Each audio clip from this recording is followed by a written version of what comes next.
Just a touch behind. All right. Howdy, folks. My name's Dave. I'm a wood turner. I started this channel to become a better teacher and a better demonstrator. And I also started turning as therapy for PTSD. So it's great, fantastic therapy. Throughout the journey of using this as therapy, I found that I really love to teach it as well. So I started this channel to also help turners of all levels become better skilled with their tools, and new turners. Yeah. I really enjoy turning, I guess, is the bottom line. I just lost my train of thought there. But anyway, this is a live interactive channel. If you have any questions, please feel free to put them in chat. I do monitor chat fairly often, so hopefully I won't get too far behind. What I've got, always got stuff to do. I've got a couple pieces here on the lathe right now.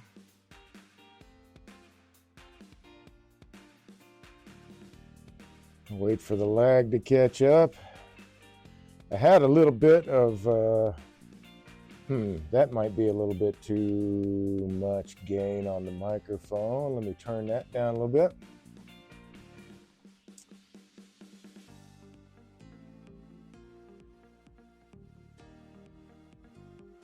All right, so yeah, I started this channel to help turners of all skill levels become better turners, and myself as well, because the more that I repeat those things and the more that I learn as well to be able to pass on, because I'm always looking for simpler, better, faster, but you know, it's all about the skill level. Like, it's all about the practice. That is the secret sauce. That is it in a nutshell. There's nothing really else. I mean, you want to get good instruction from turners who know what they're doing. Don't blindly go to YouTube or whatever. That's how I started. I almost gave up turning because I was having so many troubles. But then I found out that YouTube is, at least at the time, and I think it still is the case, is mostly about the views, right? That's how they generate their income. So they're not necessarily doing the safest or smartest things, or possibly even using the tools correctly in the first place. Unsafe practices, all that stuff. Anyway, avoid that. If you have a wood turning club in your area, go contact them. I'm sure that they have some turners that have been around a while and teach there. I also teach, so if you would like to work with me, please give me a shout. My contact info is on my page here, and I see TC Schmo says I'm here. KT in Grand Rapids. Oh, okay. Again, wow, that was quick.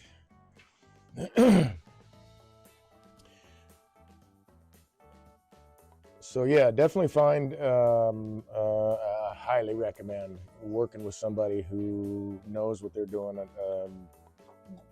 If it's not me, that's okay. It can be somebody else. There's all kinds of schools. I mean, Aramont School of Arts, John C. Campbell, Dale. I'm gonna forget the name of that one. There's a couple of turning of woodworking schools and turning schools, stuff like that.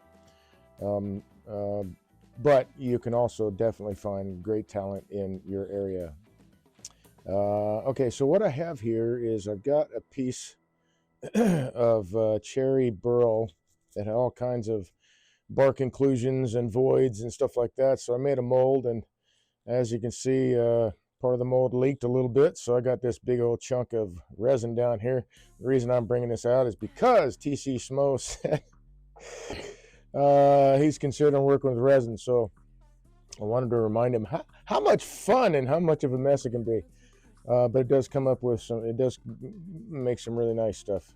Anyway, so there's that. And I happen to have this Wengi block that the same fella gave to me. And I thought, you know, I think I'll start off with this guy. And so what I did, let's see, oh yeah, you can see that.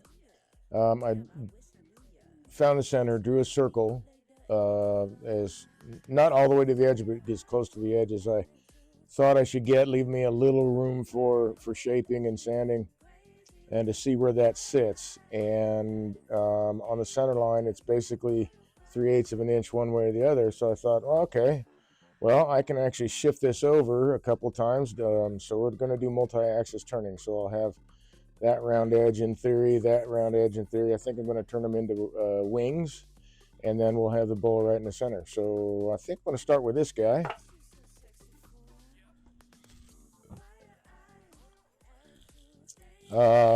Just as a reminder about wangi, it's a dense wood, it's an oily wood, but it also can create a lot of dust and splinters and stuff like that. We'll see how this turns. It does not. It is a nice wood to turn, actually. It has an interesting odor, almost a coffee-ish smell to me, anyhow. With some other notes, but almost a burned coffee smell to me. Not quite. So I'm driving this in, and actually I think I'm going to back down this particular center. It's all right if I go into the wood a little bit, because I'm in the area where the bowl's going to be, and any marks there will disappear, but I don't need to go super far into this guy, so I'm going to bump this down a little bit.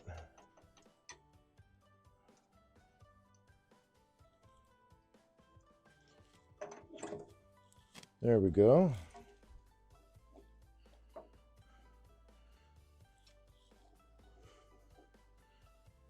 Thank you again very much there, Joe and Kyle. I don't know if she's going to make it since she's in Grand Rapids. She might be able to tune in, but I very much appreciate the care package. It was a very nice surprise to find fudgy striped cookies and tangerines in there. That was awesome. That was really cool.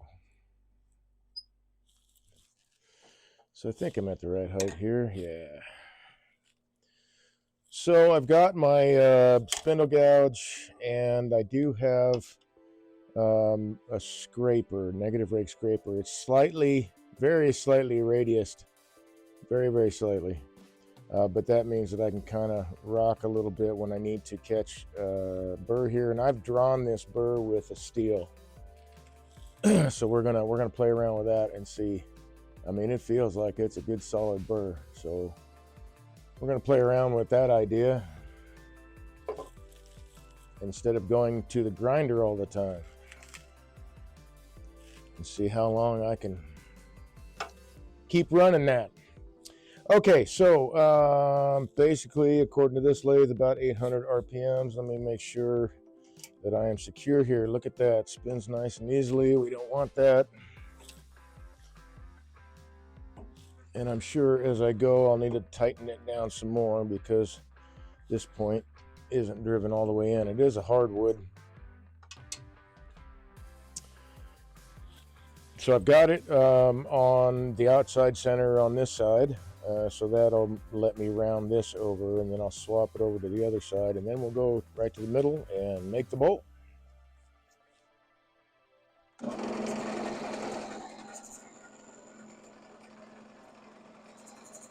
I'm curious. I want to see something really quick. I can see a shadow. Let's see if I can catch this with a pencil line. I want to just kind of measure that,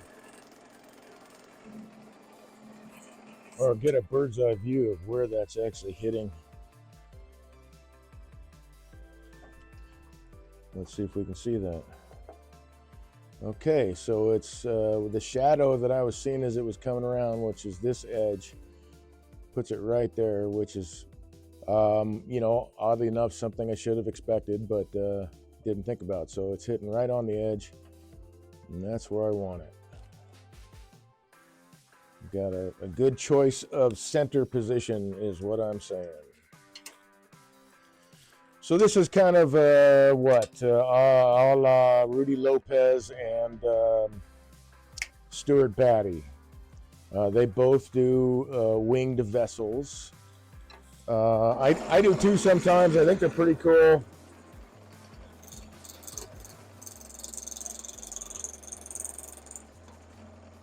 Okay, I'm going to show you this real quick. Okay, if you're looking down, yeah, you can see that. There's another one. And that guy. So it kind of wants to splinter sometimes. I'm right on the edge here, and where I'm cutting in is actually catching, because this is in bowl orientation, not spindle orientation. So I'm catching the end grain on the opposite side as it comes around. That will hopefully work itself out as we get it more and more round, but it is tearing some of that out.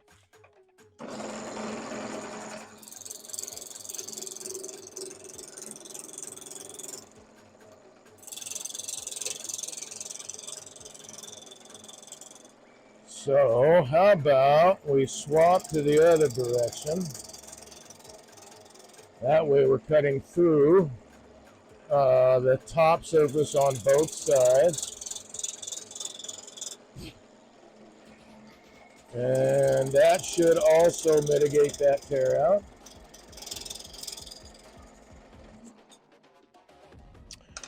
Yes, indeedy. Okay, I think that I am at my round point. I'm going to just clean this surface up with the pull cut.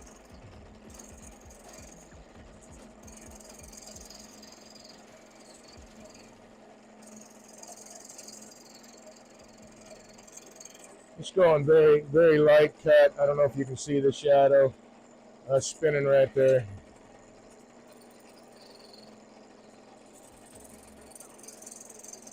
Or rather the line, the shadow of the line. There we go.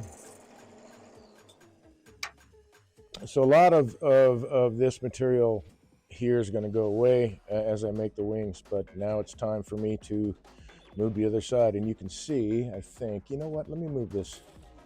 I want to move this camera over a bit. Let's do this. I think, well, I was trying to avoid the air hose here, but I think that this would be a better view, perhaps. And I'll have to figure out something else to do with the hose. Like put it there for now. All right, let me rotate this camera a little bit. Wrong direction. There we go. Well, that's kind of odd, but all right. I see what I did.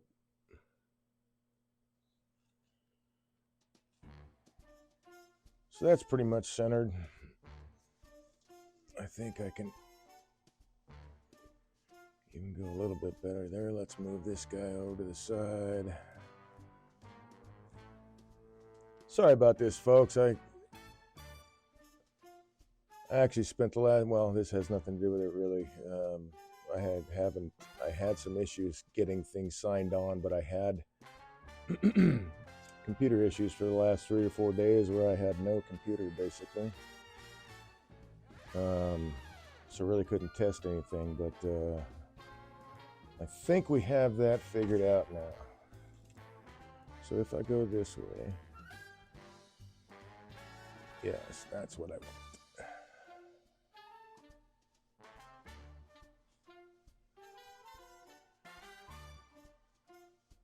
But I just got my computer working again, like about 2 o'clock this morning. So,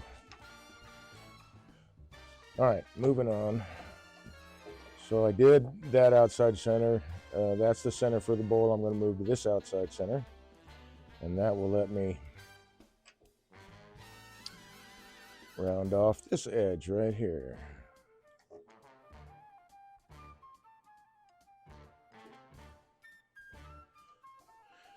And this is more or less, I mean, basically how you can get an oval shape. Besides making, you know, like a bowl that is wider or longer than the tree is wide, if you're going along the branch that way, that kind of makes it appear oval, even though technically it's actually round.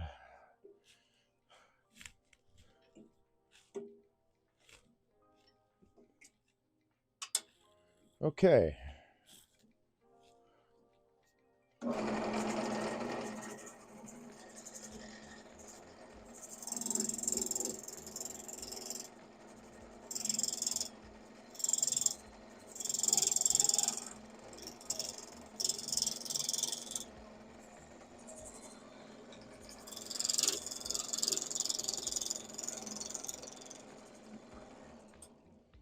So as you can see, I always start with my anchor and my bevel set before I ever go to the C, which is cut.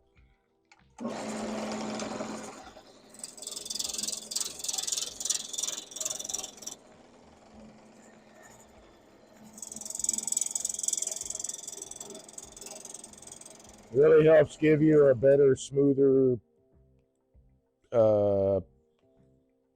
introduction of the tool to the material that you're working with. So I'm right like the very outer edge right there. So I'm just going to make a couple of pull cuts and clean this surface up some. There'll be some sanding, not a whole lot, especially if I can keep the wing right in here, at least on that side. Let's see how this turns out. So still got a little bit of tear out, even though, you know, I was coming in at the face on both sides. But this end grain, unsupported, this is in a perfect representation of having a supported cut. Everything is running in bowl orientation, so the grain is this way. And as it comes around this way, or at least actually the fibers are more like this. So as it comes around and I catch the leading edge, all of this in this curve, this as it goes higher up, let's do this. Nope, wrong one, Dave. There we go. So as it goes higher up in the curve here, it is the cut is supported. This is a lower cut than that, so this is the force of the material going into the cutting edge is supported all the way up to about the halfway point. And then here you can see from overhead, it's really kind of messy here, not so torn out here, but there is some tear out, especially on this leading edge, and that's because this is the lower end and this is the upper end. This is not supported. Once this gets cut down in there, it's just getting into these fibers that have no support behind them. So you always, as often as you can, there are sometimes you don't have a choice, but as often as you can, you want to cut into the grain where it is supported.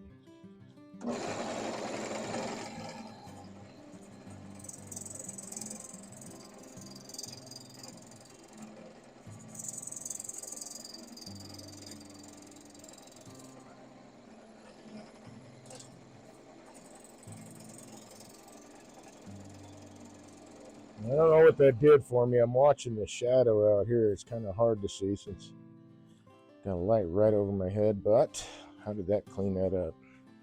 That cleaned not too bad. That's not too bad. Not a lot of sanding to do, but I'm going to run another couple of pull cuts over this to get some of that deeper gouging out of there. Or I should say tear out.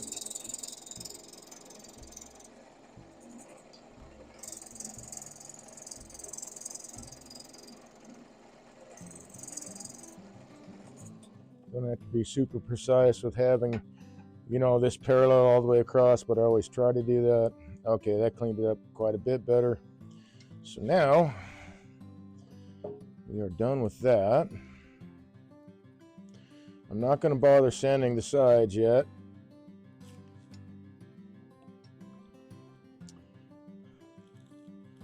Or the ends rather. Although I suppose I could.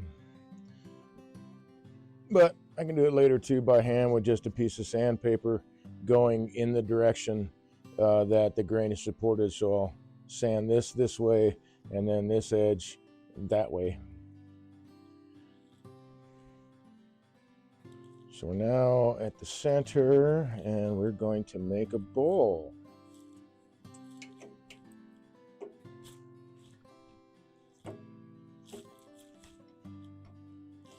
So first thing I want to work on is my bowl shape. This is going to be the bottom of the bowl.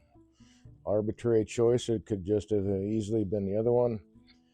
Since the grain is all running perpendicularly, that doesn't really matter that much to me.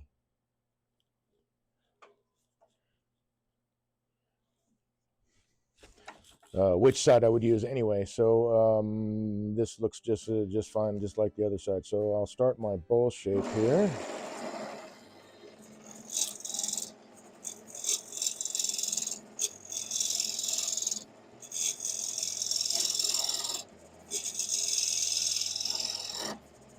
And also what I'm going to do is try to figure out where I want to, what height I want the wings to be at. You can see that shine. That's an oily wood. This does get, if you have good tool control, sharp tools, it can really leave a nice shine on this kind of wood. Really nice finish right off the tool. It's just an oily wood. It's nice to, it is nice to make things out of, but it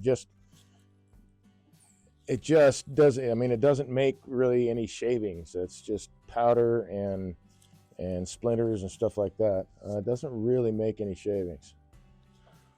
Let's see. I think a little bit higher than that.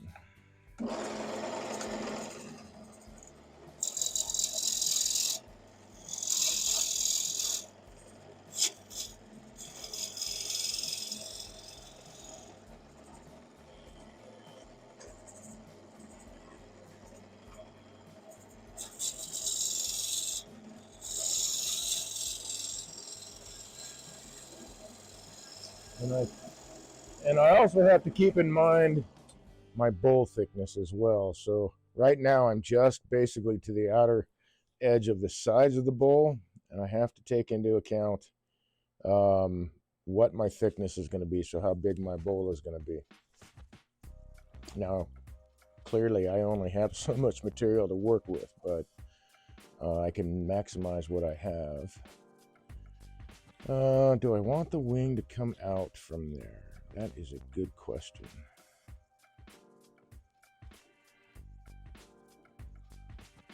Yeah, I think I will.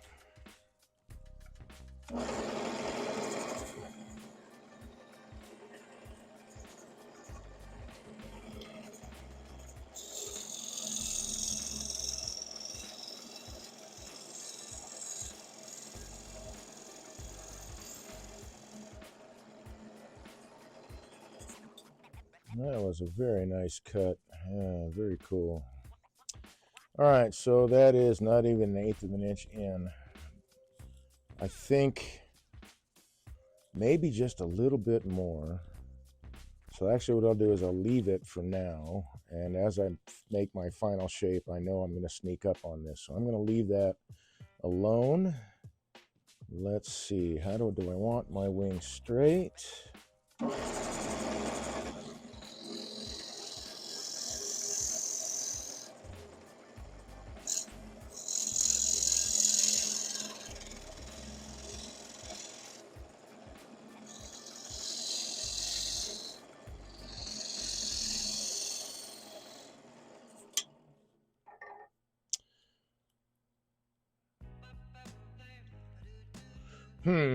Thinkity think. Do I want it straight? Because I can't really swoop up the sides. I can swoop up the ends. There won't be much to the sides. But I think, yeah, I think that I'll give this just a little bit of a curve so that it all kind of flows down into the bowl.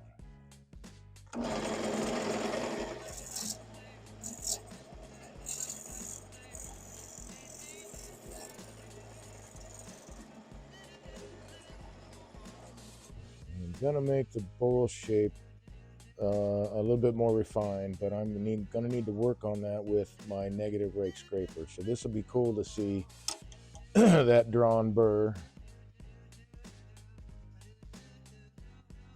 Get some of that maple sawdust out of there. That drawn burr to see how well it does. Got to be kind of careful too. When you work with Wengi, sometimes you can get little splinters in your fingers. So, and at least for me anyway, they're not super pleasant.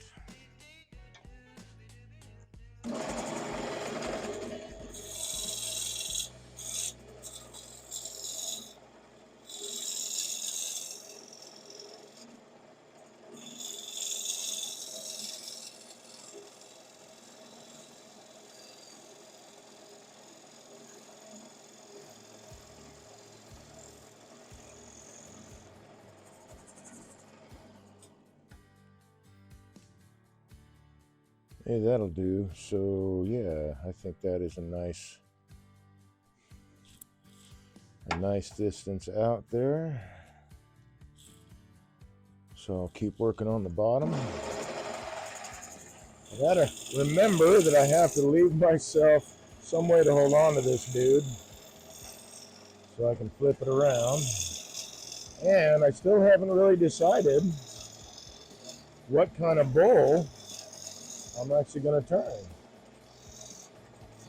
I kind of leaning a little bit towards calabash style, but I don't know.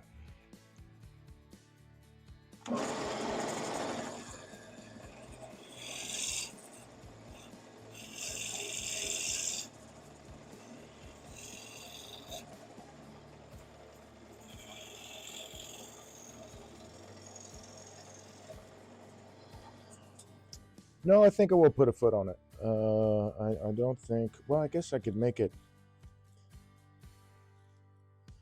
You know what, I think I am going to do a calabash style with no foot, and then have a very slightly rounded bottom, but flat enough that it'll stay upright. I think that's what I'm going to do. Okay. So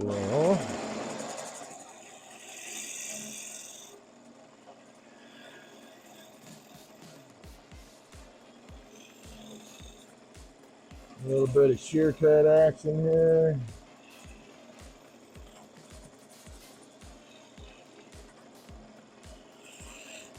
I don't know about anybody else really, but well, especially since I was a kid, I've made it a practice to be as ambidextrous as possible. And I gotta say, I think it really pays off on the lathe. So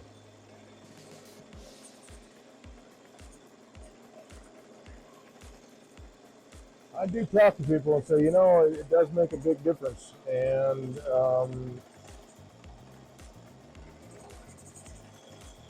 I mean, as a kid, I broke my right elbow, or rather fractured it, I guess. Had to wear a half cast for 6 weeks. And I was predominantly right-handed at the time. So I had to learn how to write and, use forks and spoons and all that kind of stuff with my left hand. So I kind of made it a practice, and it really does help being able just to go to either side of the tool quickly to get to whatever position you need to be in, that you're not bumping up against either the workpiece or your lathe. And hopefully where your lathe is set, you haven't botched yourself in. Just doing some really light shear cuts, shear scrapes.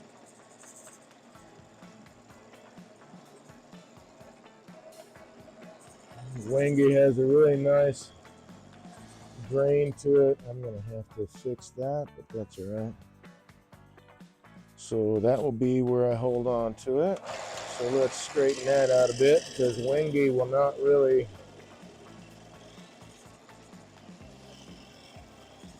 deform and crush in so much. Normally I leave the foot just a tad bit tapered on greenwood anyway, but on some other woods, if they're softer, slightly tapered, just ever so slightly, for my straight jaws. For my Vicmark chuck, which I can't use this piece for because this is too small for it, but for my Vicmark chuck, I will put an actual, I guess you'd call it half a dovetail in there, just so that the dovetail jaws can grip it better. But with greenwood, because it compresses so much, I will often not make it as deep as I would for the Vicmark chuck, but I will still make a slight taper so that it has more to work with to crush down on and hold better. At least in theory, so far it seemed to have worked. But since I'm not expecting the wingy to really compress down much, we'll just leave it straight. Okay, now, do I like, well, yeah, no, I need a little bit more work there on the bottom of the bowl.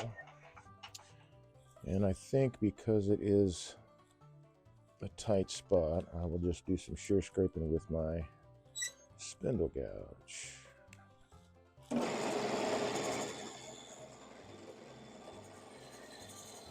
I don't guess I have to be super fastidious about it, because already in my head I can see I'm going to be turning this bowl around again and putting it in a chuck to be held on the inside of the rim so I can finish the bottom. And I will have more access to the bottom to do a better job of sanding it.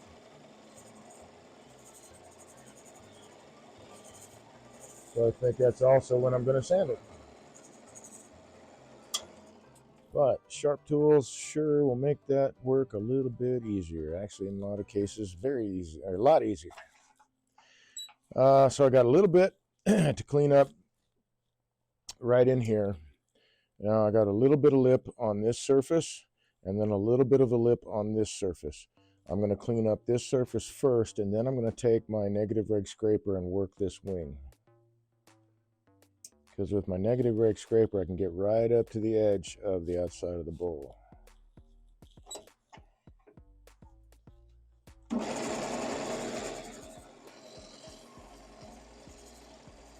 Oh, unless I leave it curved.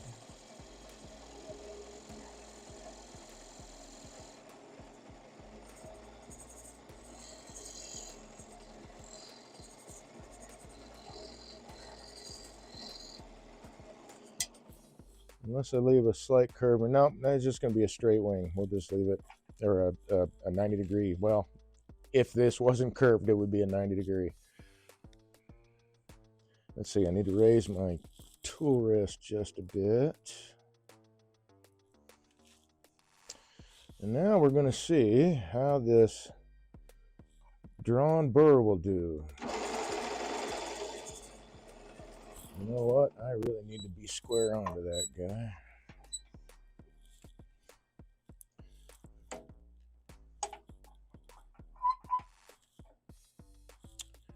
Let's see, I think that should be high enough right there. Everything is going to clear. All right.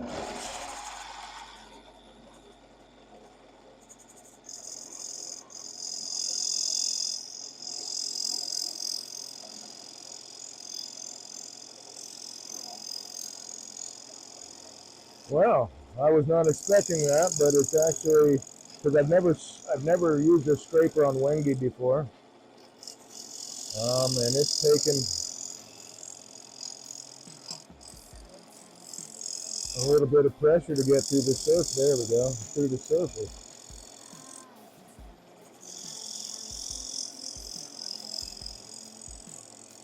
Okay, so that was with a drawn burr. Let's see how that guy looks. Meh.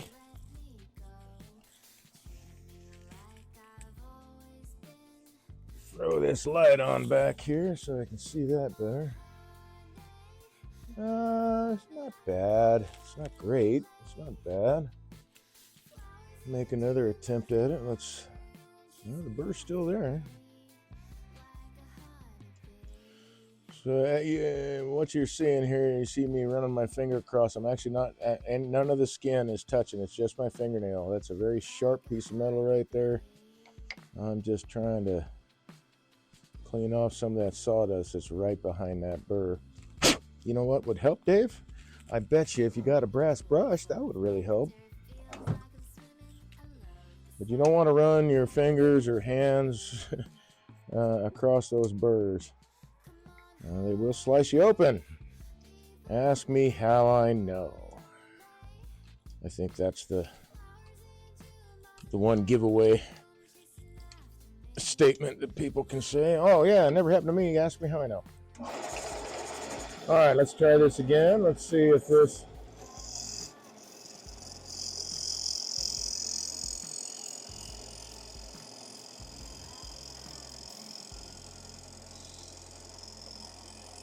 Getting a little bit of tear out,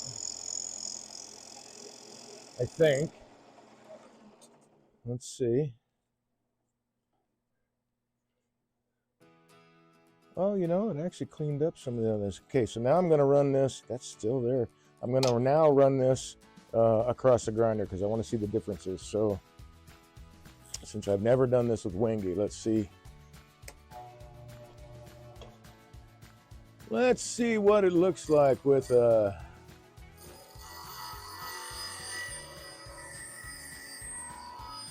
freshly ground burr off the wheel. There we go.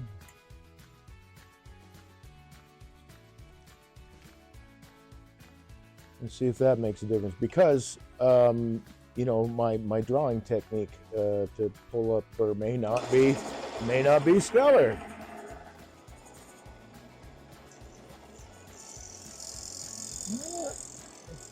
You know, I gotta tell you, it feels the same. The way that the tool is reacting with the wood. Although that's a little bit better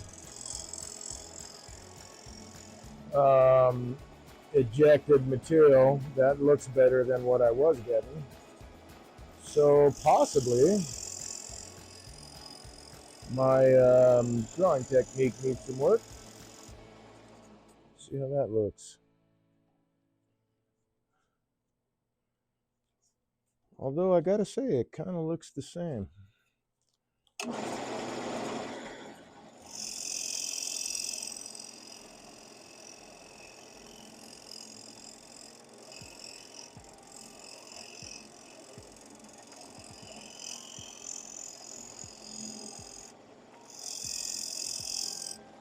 I gave it a little bit more pressure there. Let's see how that worked out.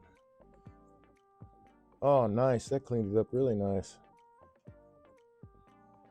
Well, the jury's still out on both of those, I think. I think we'll practice my drawing skills with the steel. See if I can't get a little better with that. All right, so now I have the outside shape of the bowl. Yeah, I mean, it would be a really good time to sand. I can do it from the other side too, but let's just get some work done with it. How about that? I'm going to throw my mask on because this stuff, yeah, I don't want to breathe any of that in.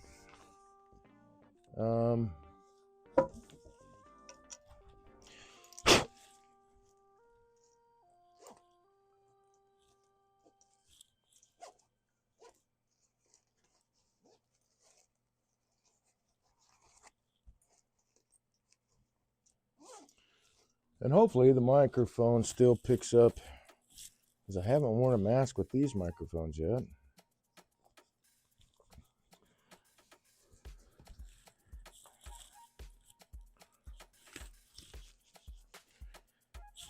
And let's see what we get. I think I will use a sanding paddle. What is that? It feels like 320. It is 320.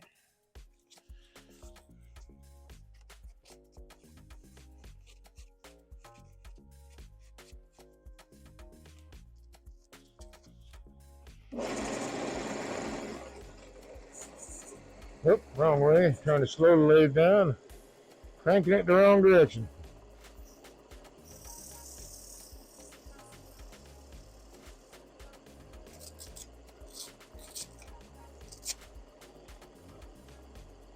So I need to get my paper just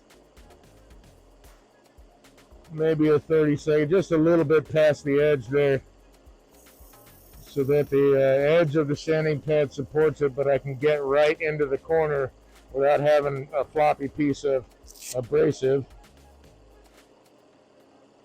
by having too much hanging off. And that gives me a lot more control over the sanding process and where the abrasive is going in the first place. I think I was using a piece that has been overused.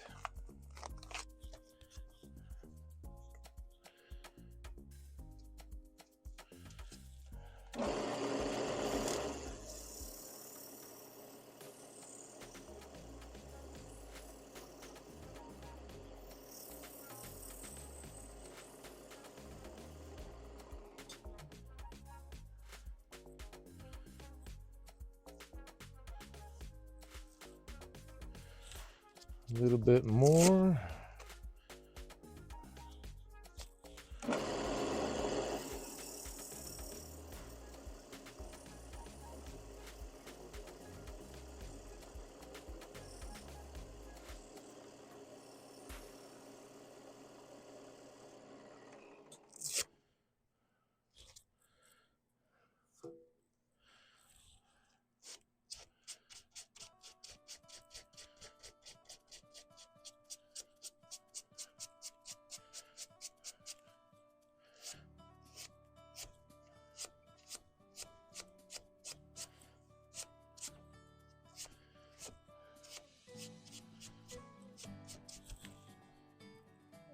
Alrighty. Got just a little bit of tear out left. And this I can get by hand. It's really, really small, but it would take longer to do it while the lathe is rotating, because, you know, I've got all that air that I'm cutting, so there is some vibration, a little bit of bouncing around of the abrasive. Not a lot, but this will just speed the process up a little bit. And I'm sanding in the direction of the grain, so from the high point to the low point.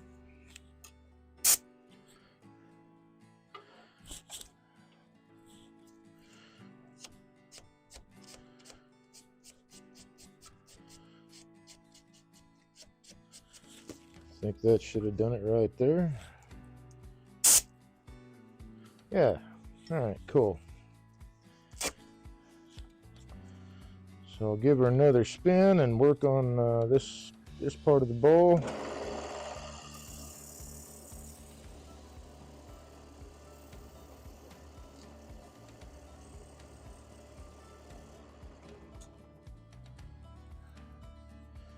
Yeah, it looks pretty good.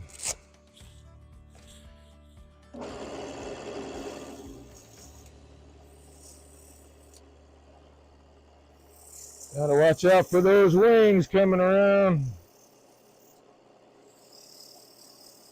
That's why I think, one of the reasons why I think that turning is such a great therapy, because you gotta keep your situational awareness awake. It makes you focus on where you are and what's happening right in front of you, instead of worrying about some real or imagined issue.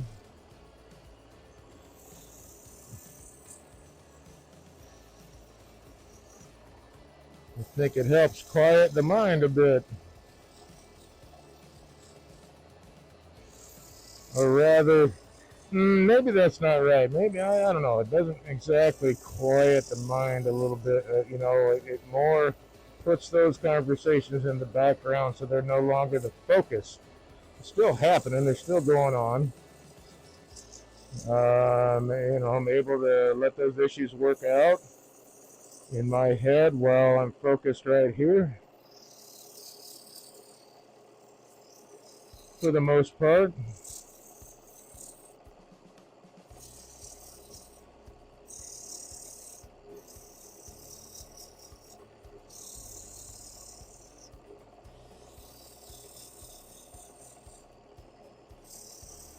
Oh my gosh, man, yeah, here's one that this one just cropped up. It's not an imaginary, it is a real one, but it's the upcoming time change, because I wasn't born up here, man, in the north. I have seasonal affective disorder. I already have depressive issues, PTSD, and all that. So I'm not looking forward to the longer nights. And right now it's getting dark it's getting dark early. But the time change, the stupid time change that they keep shoving down our throats is coming. So it'll be dark about 5:30 in the dead of winter up here. Thanks for a long night. Okay. What'd I do with it? There it is.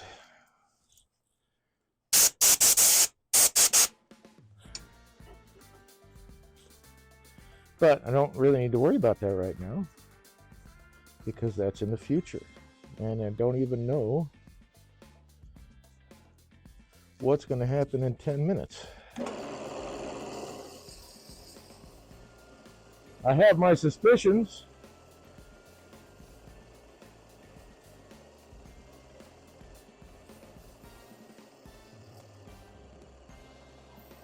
But life does what life does, right?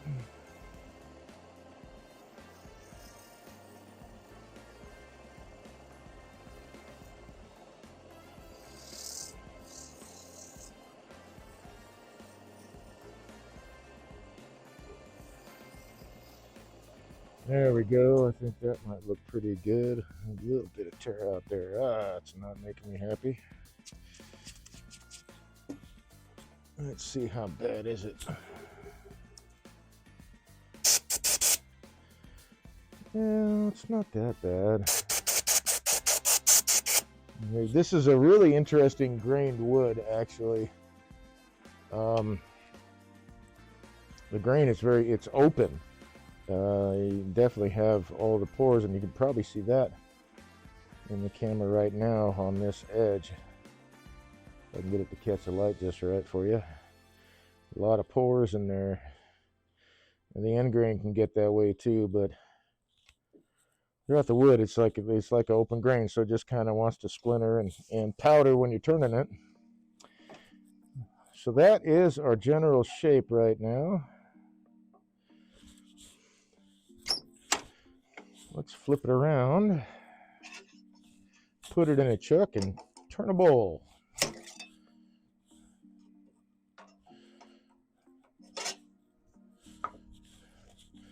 Let's see, I will want the straight walled chuck, which is down here.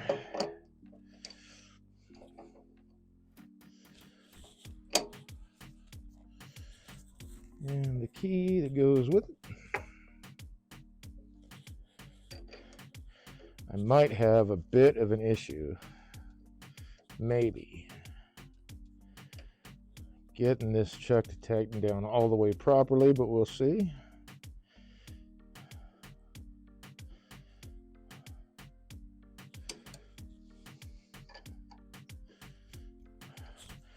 It's not right.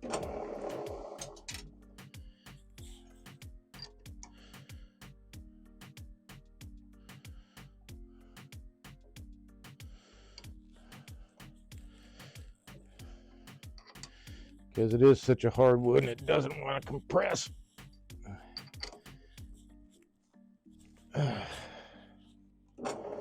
Okay, that's correct. That is running true.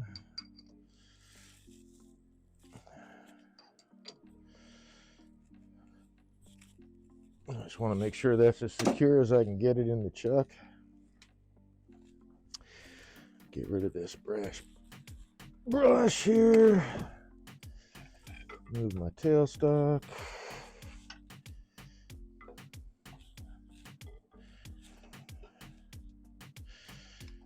That may not be enough. Let me move this. Got to witness again the annual tumbleweed migration. That was impressive. I came home the other night, slightly, a little bit after dark, driving down the road to the duplex that I rent. No, Dave, we're moving the tailstock. And there was this big mass, something in the road. It looked like it was crossing the road. I couldn't quite tell what it was because it was real thin tumbleweeds and the light wasn't really shining on it all that well from the headlights until I got close to it and I saw it was just this big, huge mountain of tumbleweeds. And that is the most I have seen in one annual migration. I suspect because there's some construction going on over here, a barn, I believe. Basically right across the street, catty corner. But they opened up a whole area to put this barn in, and it all the trees and the grasses and the weeds and stuff that were catching those tumbleweeds aren't doing that anymore because they're not there. So that's my guess. All right, so I gave myself a little bit of fun to play with because I do have, let's just go right to the overhead so I can see clearly what I'm pointing at. Okay, so on this edge right here, let me get this, so there we go. So I got basically 1/8 of an inch drop between this edge and the bowl edge on both sides. So the rim of the bowl has to come through the wing. Those sides have to match, be parallel to each other. And I've got 1/8 of an inch to play with, so this ought to be interesting. Okay, yeah. I did slow that down to sand it.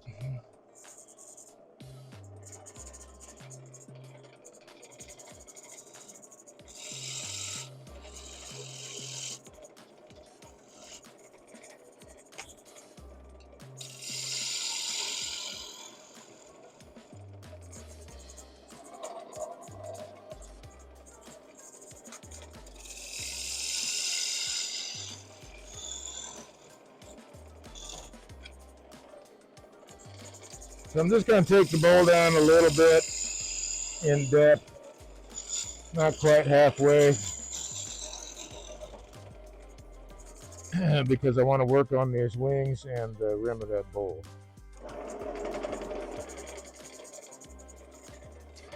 So first thing is, and that's going to take, yeah, that's all right. That's going to take my 1/4 inch skew to get into that curve. So I'm saying that's about it right there.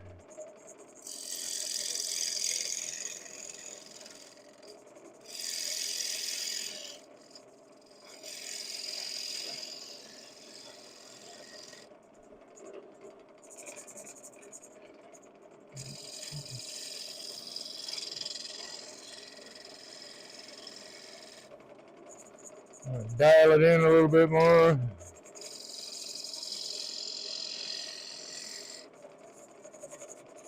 That's close.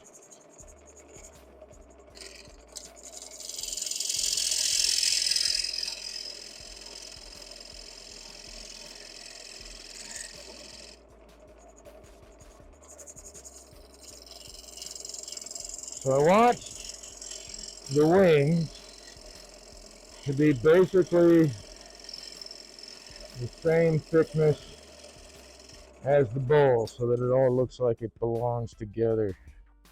So I'm matching that curve by eye with my spindle gouge. I'm not going to even bother trying to get a skew or anything in there. I don't believe I need to, but I do believe I'll need to sharpen this tool really soon.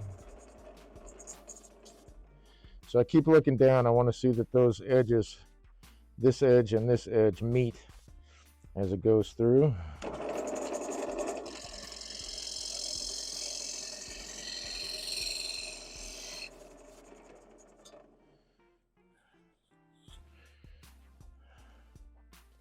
I think that'll do it.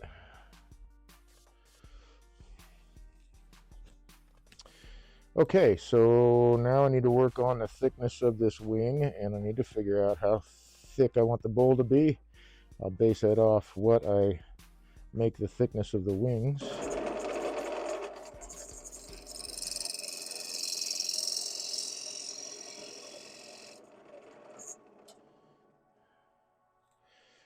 Okay, so now they're fairly even thickness all the way.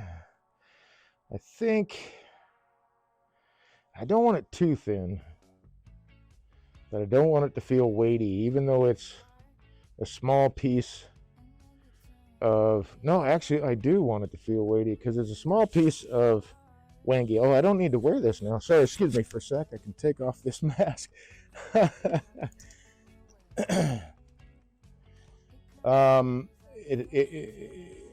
It doesn't have it's a denser wood, but not necessarily like denser, heavier. It's just the wood is harder with a lot of open grain and all that. So I may want it to feel a little bit heavier in the hand because it's a small piece, but at the same time not flimsy, if that makes any sense. It looks so thin that people are afraid to touch it. I think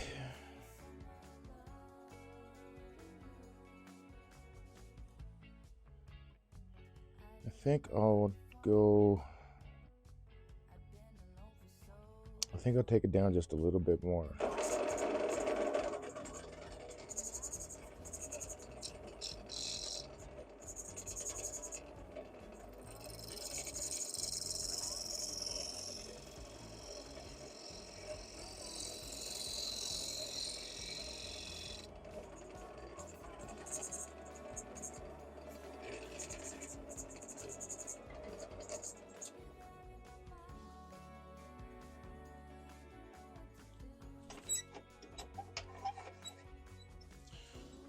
That's going to clear.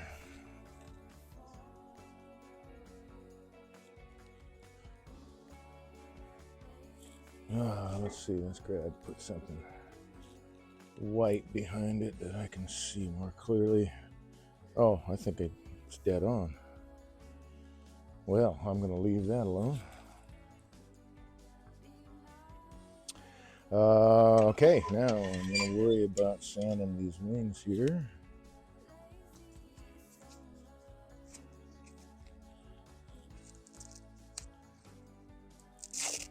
That's 320. This is what I want, the 220.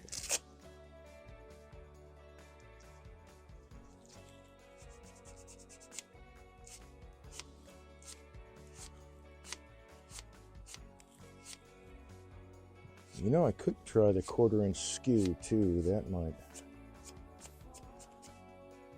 actually make a huge difference. I'm going to try that to try to avoid sanding that area.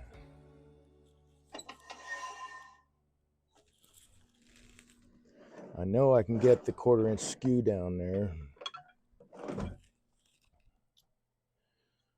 All right, let me grab my diamond cards. Are they? Nope, not here. They're just inside the door.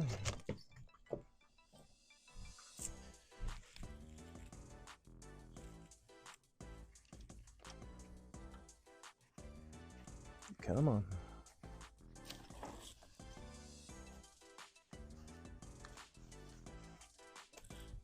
If I can get it out of my travel tool bag, there we go.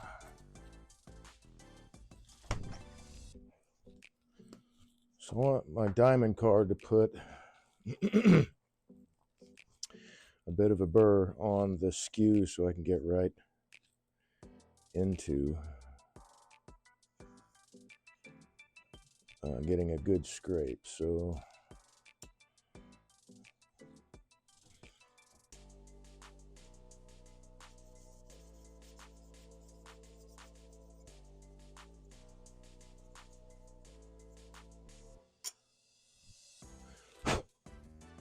and I slightly radius the edge, doing that at the same time, even though this is not a skew that I use with the radiused edge on a regular basis, but for that little bit there, that will help tremendously, since it is also curved.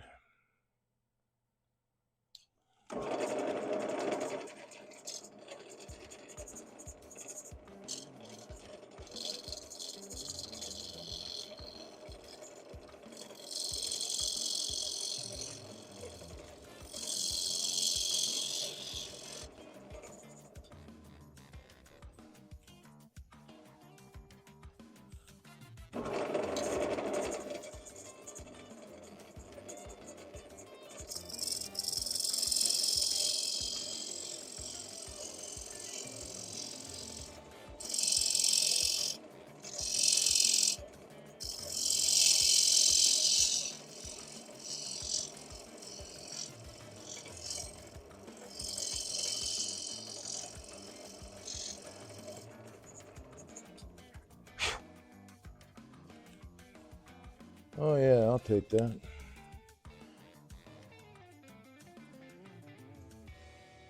Okay, so now I want to put a little bit of an indentation right at that corner. Actually, I need to...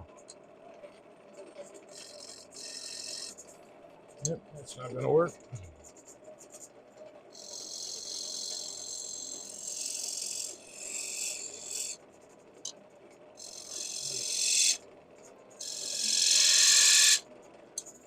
So put a little bit of a detail line in there to make it look like this is not the same piece.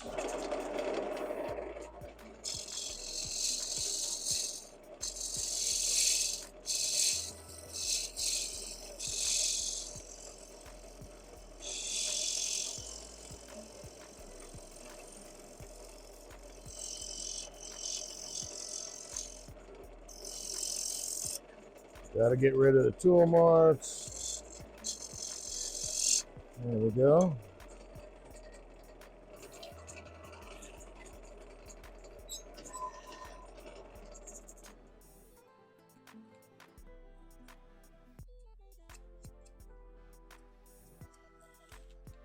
Okay.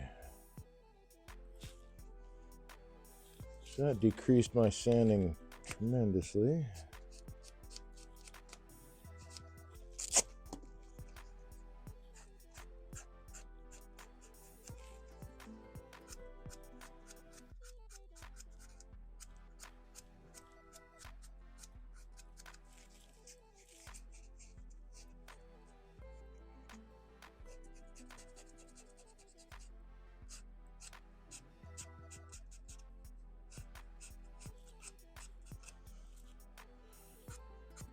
Including these leading and lagging edges will be, well, as you can see, fairly quick.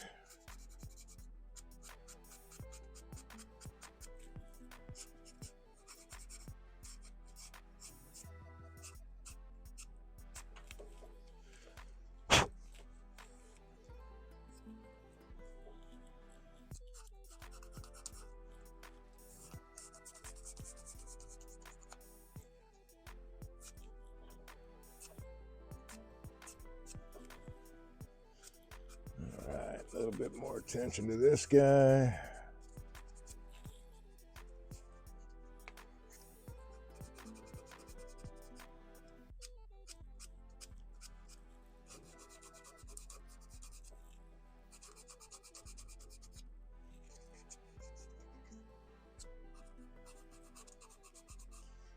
Just about got all my edge around this round piece of abrasive used up. Yep, there's a bit right there. Just getting ready to reach for another piece. much left to go. There we go. All right, now I'll just sand that really quick. The outside of the boulder with a new piece of abrasive.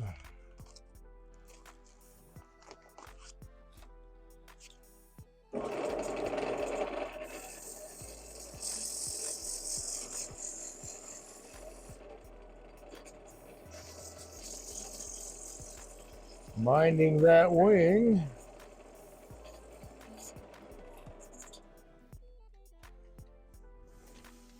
Okay. Anything new in chat? No. Coffee Streambot's going crazy. Captain OB. Oh, it is actually working. Hey, how you doing there, Mike? Good to see you, man.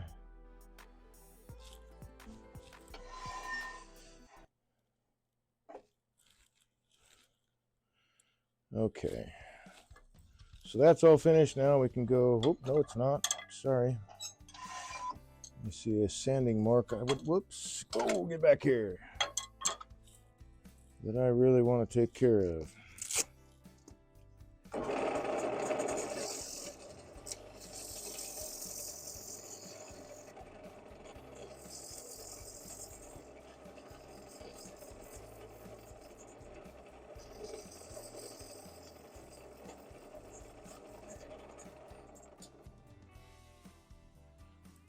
That do it? Almost.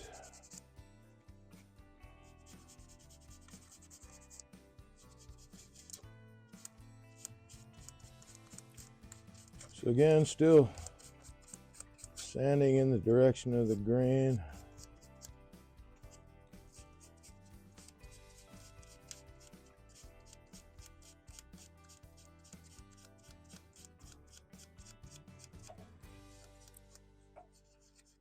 Right down there in the bottom where, despite my efforts, the abrasive was kind of flopping over, so I couldn't get a clean 90-degree-ish, a clean corner. Let's just call it a corner. Okay. And a little bit of paper towel action.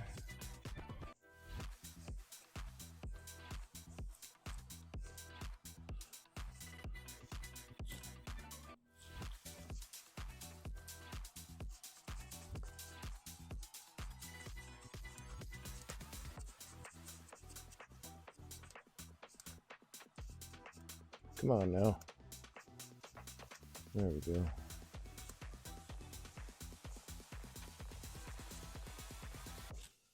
Just that little bit right there is trying to stymie me.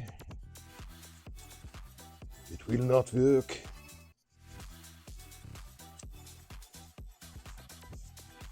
There.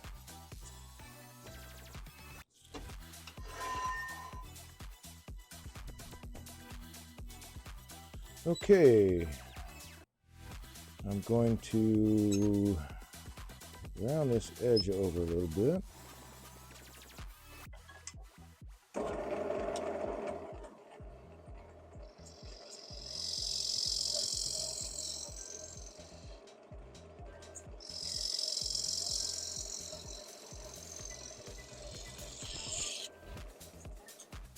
And now I can work on my wall thickness.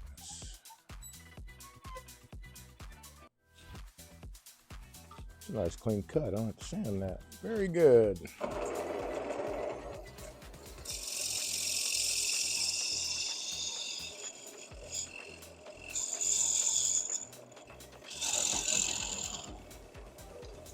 Yes, Dave, your tool rest is too high.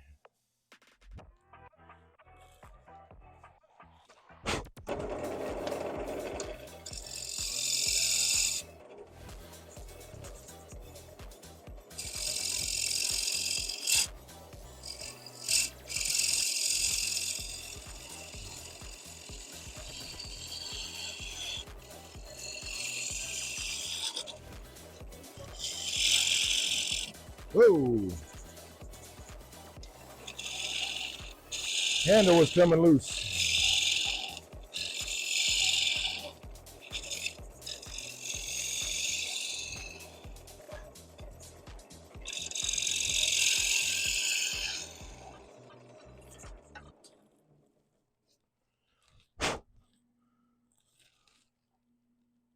Definitely can go deeper.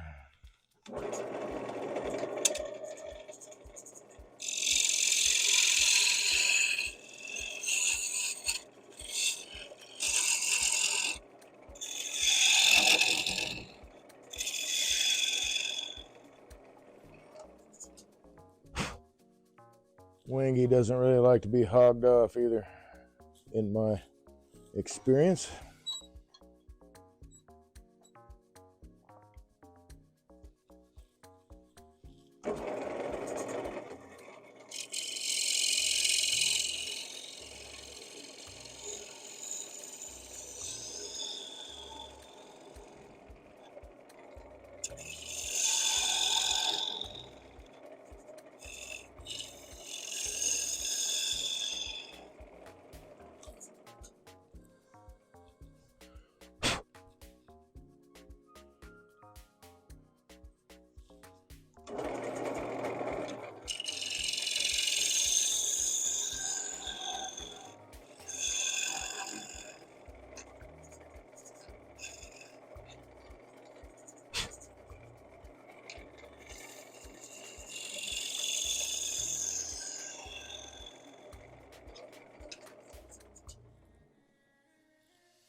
So I'm pretty much going by feel until I get an even thickness around there that's not the end thickness, and then I'll take my calipers out, because that is, I could probably do it by eye, but that's a thin wing, and that's going to be the thickness of the bowl, is that right there.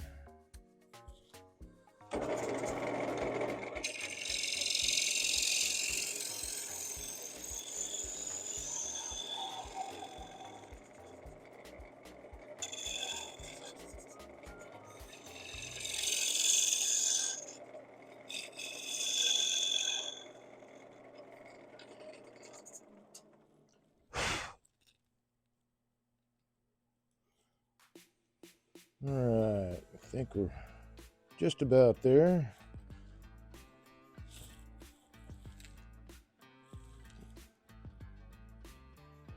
Double check my bottom. Okay.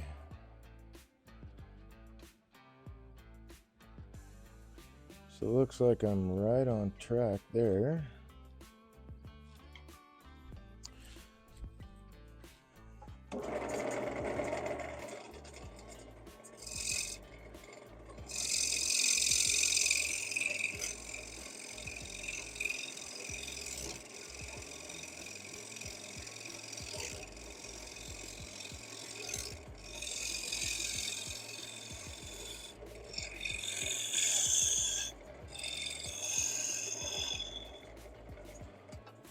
Wood is so dark, and even with lights behind me, man, it's hard to see in here. Okay.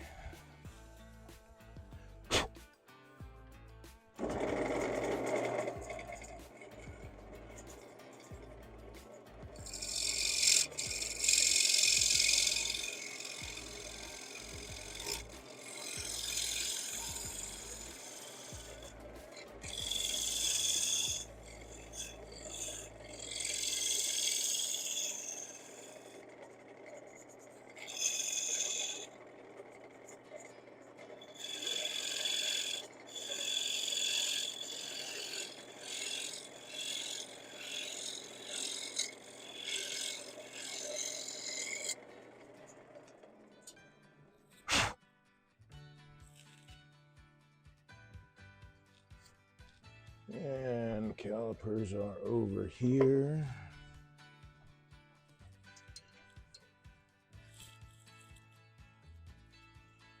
I think I may wind up using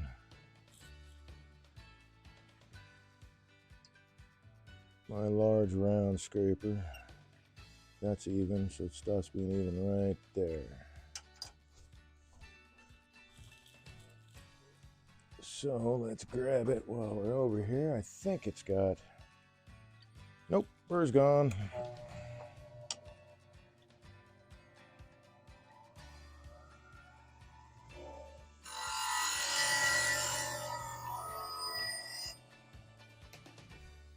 Oh yeah, because I used it on a piece of black locust yesterday. All right.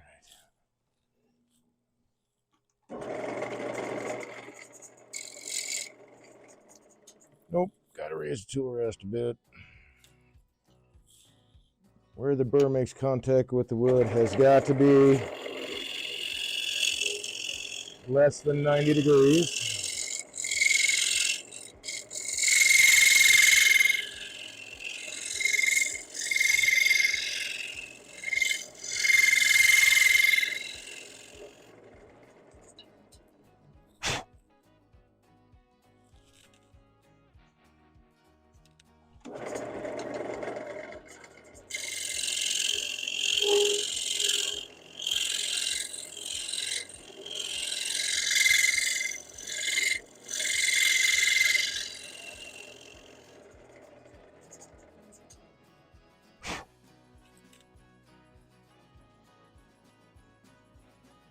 So close to being even.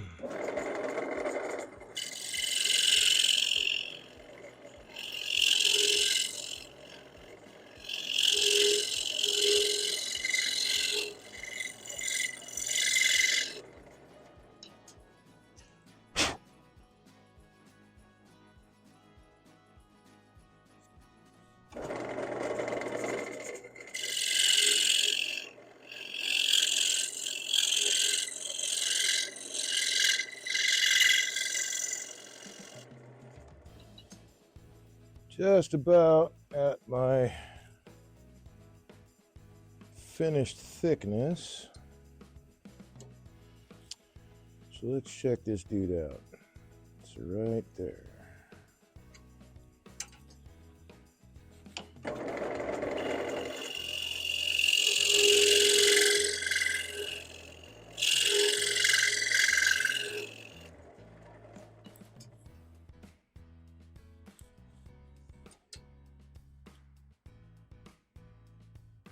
Cool.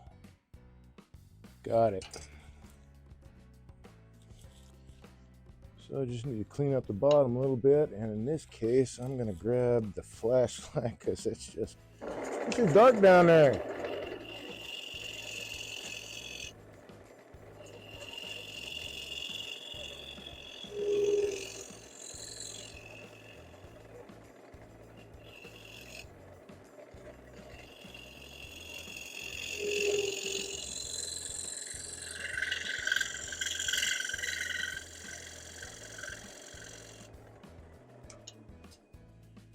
And that should have rounded off that edge.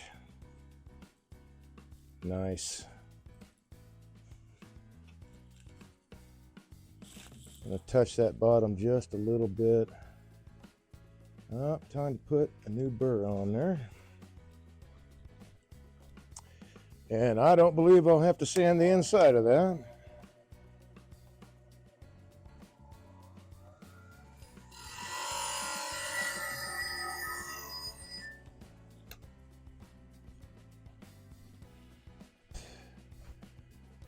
Scaled Crafts. First time chatter says, hey, how's it going?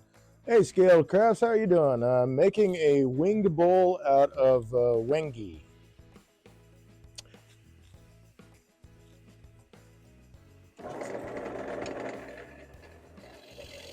Thanks for joining us, man. Are you into woodworking too? You a woodturner?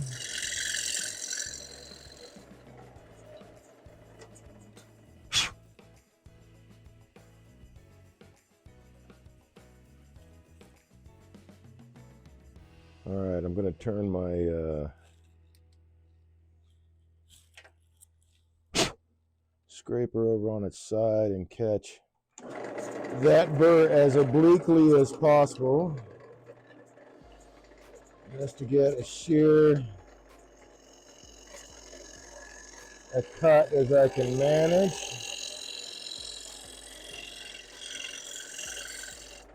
Ooh, look at that, man. I actually got shavings off that one. Far out. Cool. All right, so I will have to do maybe a little bit of sanding. Maybe not. Let's see.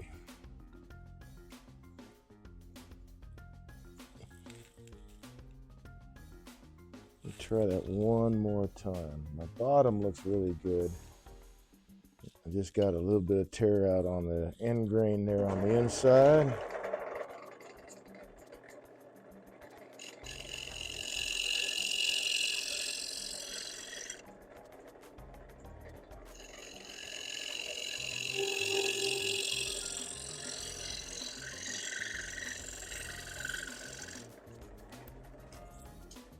If you get a good burr, you can pull shavings.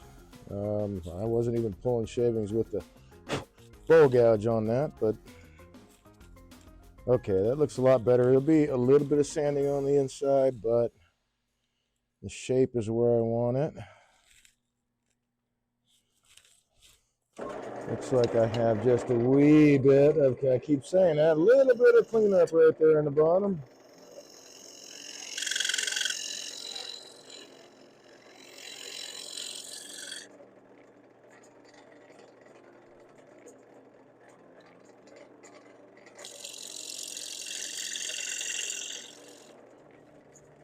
So just really lightly touching it with the burr. Oh, that cleaned it up nice. Hardly, it'll be a tiny, tiny bit of sanding. That's not a bad gig.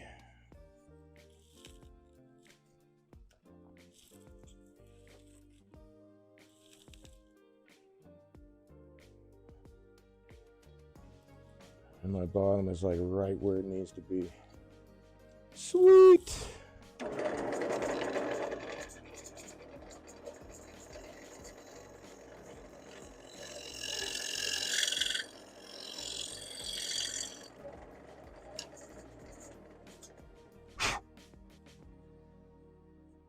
Had a little bit of a bump in the bottom, but it's gone now. Cool. Now I can flip this guy around again and take care of the bottom.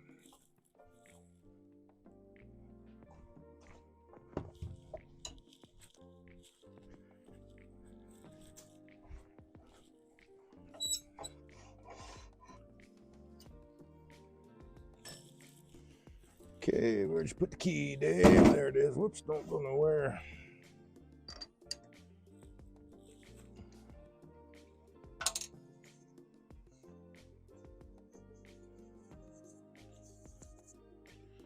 Yeah, just a little bit of sanding on the end grain right there, and a little bit right there. But everything else is pretty clean. Nice. And I don't see me get, well, let's see. I can use, if I use actual paper-backed abrasive, I might be able to get it in there to conform to the shape. Otherwise, I'm going to have to do this by hand. Nope, that's not right.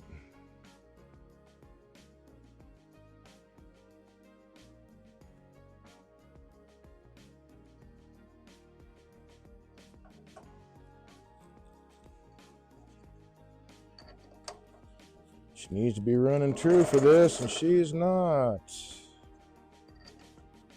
Shouldn't have taken it off yet. All right, let's see. Whoop.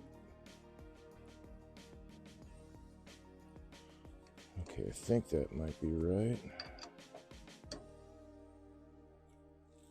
No. Well, then I'll just go all the way down to there.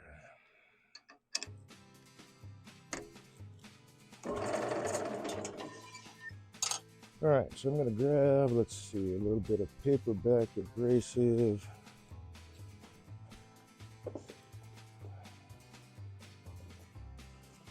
Dun-dun-dun-dun. Ooh, that's 320. I don't want to grab 320, so I will grab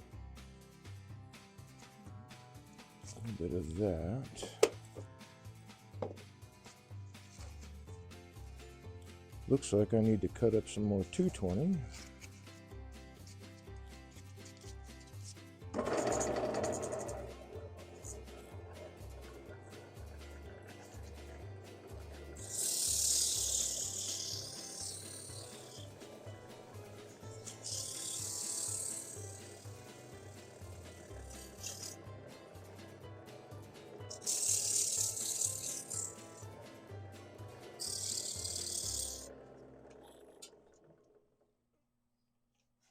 Oops, there we go.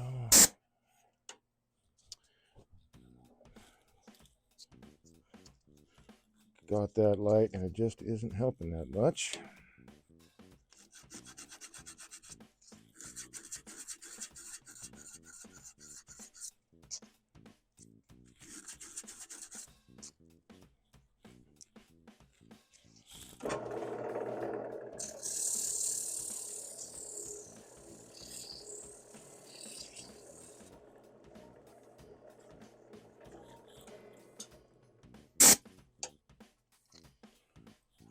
Almost there.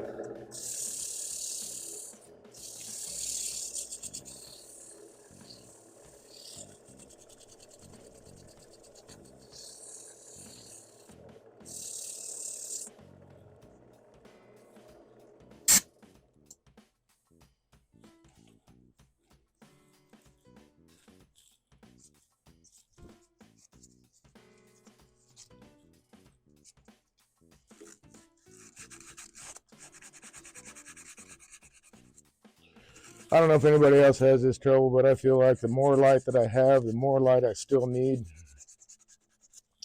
It's a really bizarre kind of dichotomy. But I am also working with some really dark wood. Okay.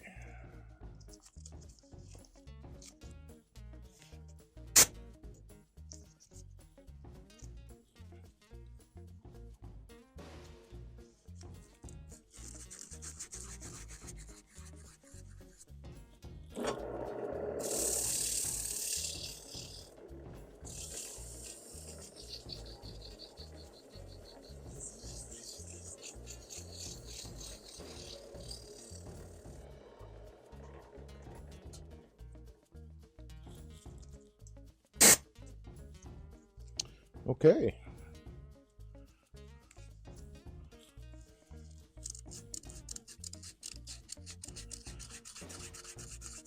I think I'm just about ready to flip it over.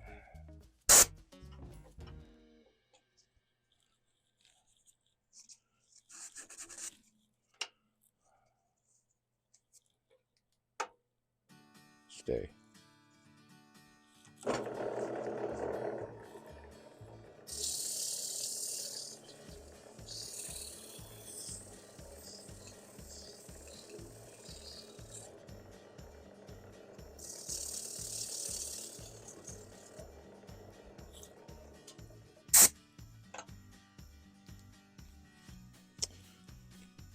Yep, that'll do.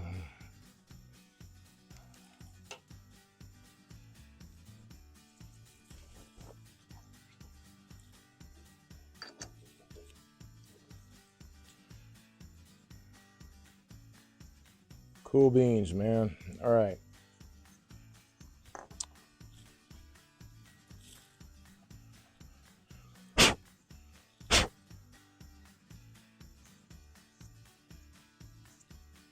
Need a little bit of hand touch-up sanding. That's not bad. Not bad at all.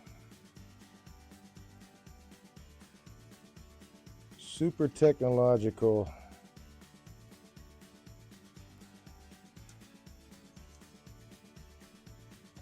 Thumb on the pencil trick.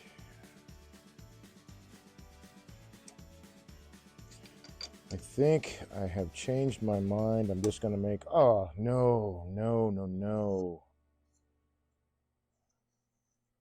I just heard it split. Yep, right there. That is why I absolutely despise compression or expansion holes.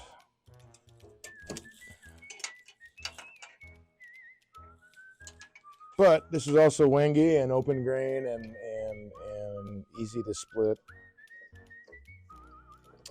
in an expansion hold. So we will move back to the Vic Mark chuck, which should be big enough to capture the outside of this bowl here. I'm going to have to, I want to glue this now, and when I have it in the chuck, I should pull it all together nicely. Yes, all right. Be right back.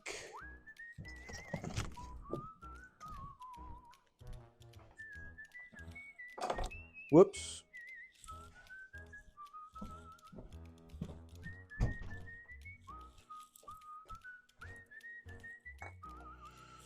I guess that might be a note on the importance of not having a bunch of background noise while you're turning, because that was a very, very small sound. Had I kept going, it might have split that all the way open. Had I not heard it.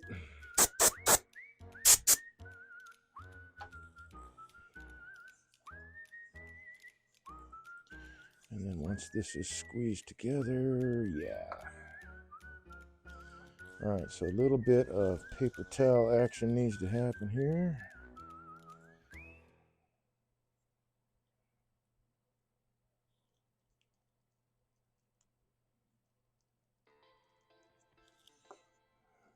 Is it sealed up on me?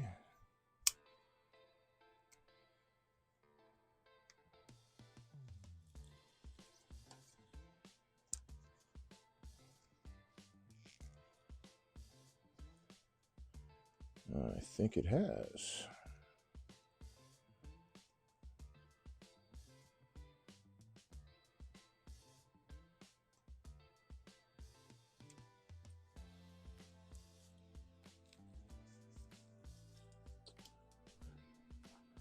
Okay, where is that guy? There you are.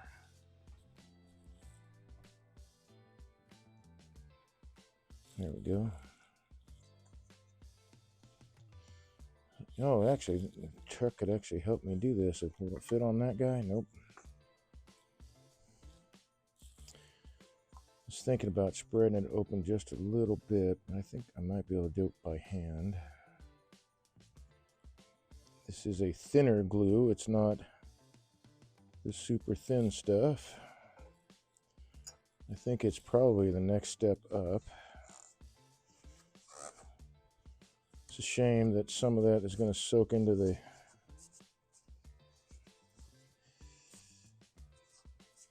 wingy, but it is what it is. I will just, oh, maybe I'll just do a CA finish on the outside of this piece, and then that will not matter. Yeah, maybe I will.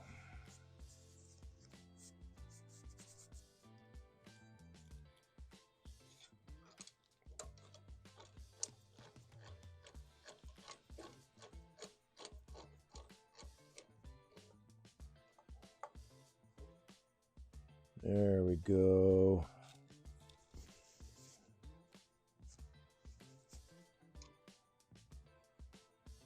Squeeze together. Nice.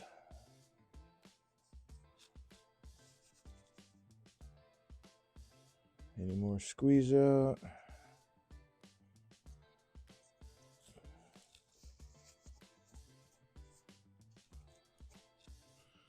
Okay, I'm actually going to shoot that with some accelerant. I should have brought that with me on the last trip, but I did not.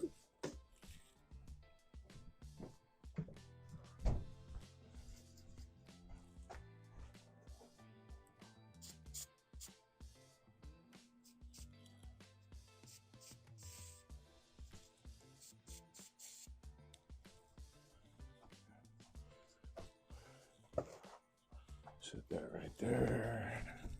Oh, goodness. Okay. All right, now I can work on the foot, and I think I changed my mind a bit. I'm going to leave just a very small, very, very small foot there. Maybe. I may change my mind again.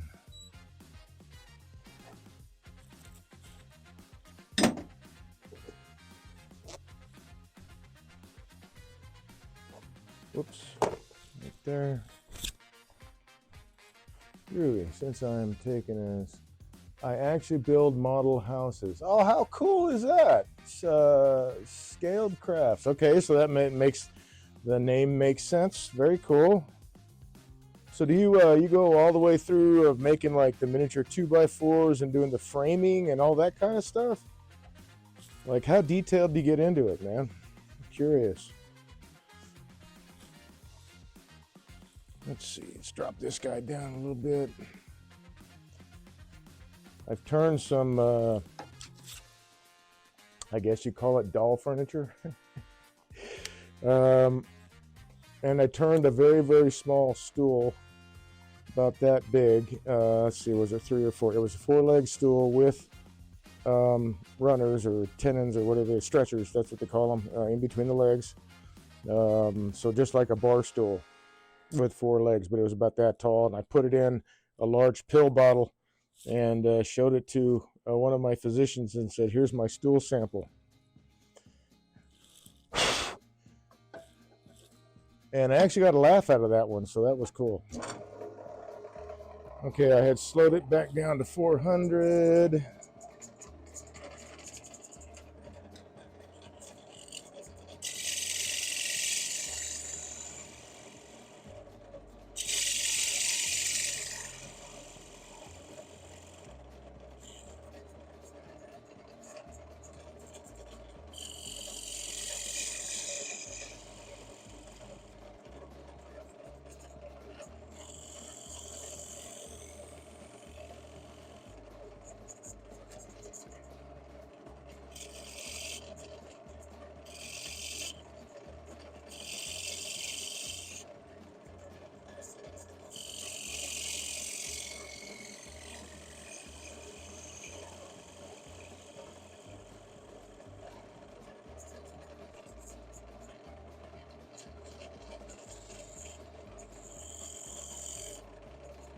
I have this same problem with walnut, the black walnut, that gets to be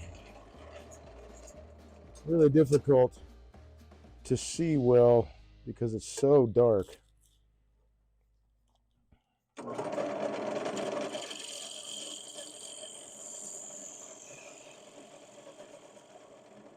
Well, just making the foot a little concave so that, and it sits on the edge. There we go. When it sits on the table, it's sitting on the edge of that ring. I framed the whole house to scale. Scaled Craft says that is impressive, man. Do you have a Twitch account? Do you do that? Like, do you show it live or broad or recordings or anything like that? Because I would love to check that out. That's flipping awesome.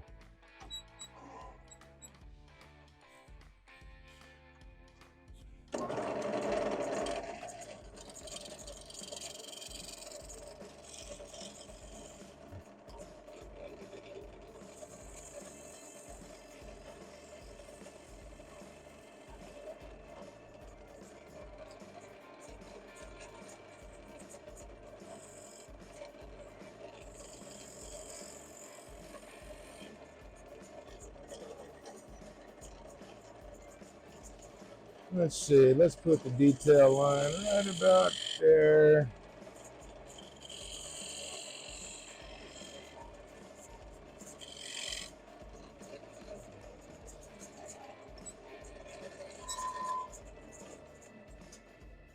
Do I need to sand it? Oh, a little bit right there.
Yes, I live right now. Oh, okay. I was looking for something to put on in the background and found your stream. Nice. I love this keyboard. They're very cool. I don't know what kind of keyboard you have, but well, I'm glad you found me.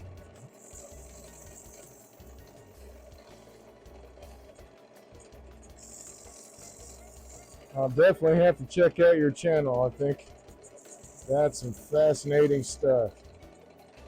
All right, let's see. Maybe I could, or is that dust? Nope. A little bit up in here.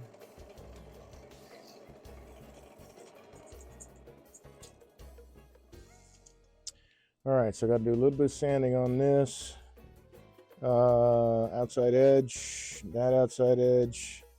I think my glue line is going to hold all right. And what I'm going to do... Oh, wrong way, Dave. Wrong way, wrong way. I went against the grain instead of with the grain just for a second there. We'll do a CA finish on the outside surfaces, and then I'm not sure how I'm going to do the inside. Might be walnut oil. I haven't tried walnut oil with Wengi yet, I don't believe. So that might be an interesting combination.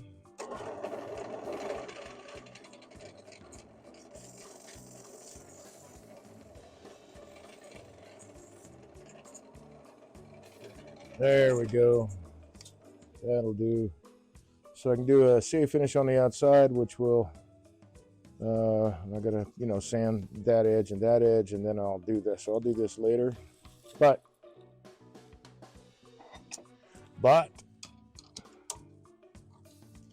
there we are. Finished bowl with wings and a lot of dust. A nice piece of Wengi. That the CA finish is really going to make that pop too. That's really going to be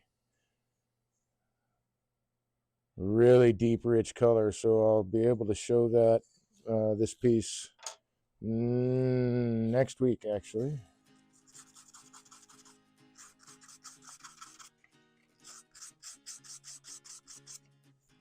As a finished project.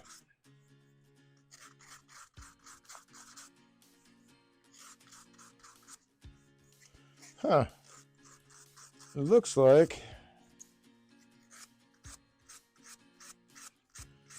the CA glue didn't really soak too deeply into the outside pores. That sanded out real nice. So I'll be able to clean up. Well, I think I just did. A CA glue that kind of ran around a little bit. All right, so I'll sand these surfaces another time, and then I will do a CA finish on that. I'm going to move into resin now. How are we doing on time? What are we looking at? 10 to 10. Cool, man. That's a neat little Wengi bowl. It's nice.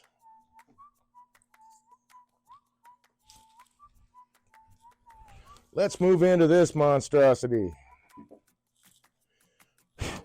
So what I did on this piece was I made a mold out of, let's see, butcher paper, wrapping paper, and cardboard, and some duct tape. I knew I'd get it out one of these days. Let's blow this out.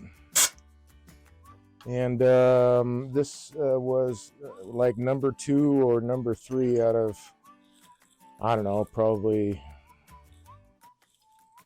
well, at least a dozen or more. I'm going to say a dozen. So 2 or 3 out of a dozen that that leaked. So I think I'm just not going to do that anymore. But what I had in here was a small piece of wood cut out, ready to fit a chuck in, and set that on the bottom, and then set this in the mold. I poked, you can see these little 3 white guys here.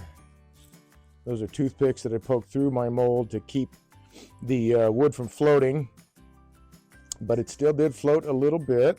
So this is no longer straight, so I can't use that in the chuck as as I had planned. So we're going to go start between centers with this guy.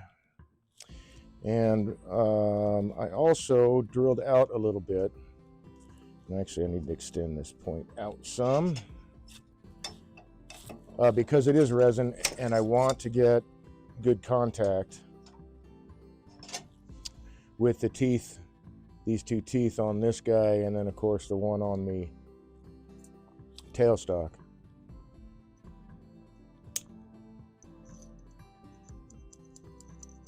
So getting through the resin with these points was not going to be easy. So I drilled out a little bit. I think that's 7/32 hole, but it's enough that the cone of the centering bit fits that diameter, and it will center up real nicely.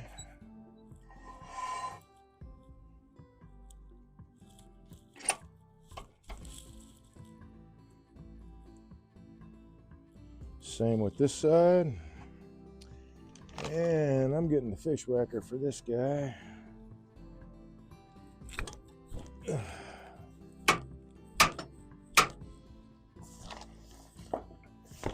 To lock that down a little bit better.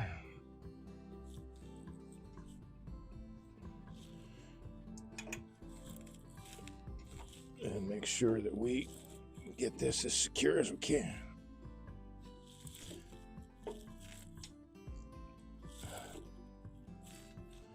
I think my tailstock is moving back. Yep.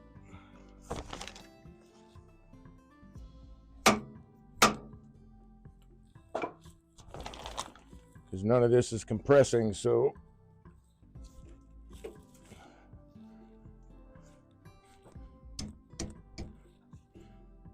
there we go, that's better. Want it to be as secure as possible on the lathe. And I'm going to swap that out for my longer tool rest.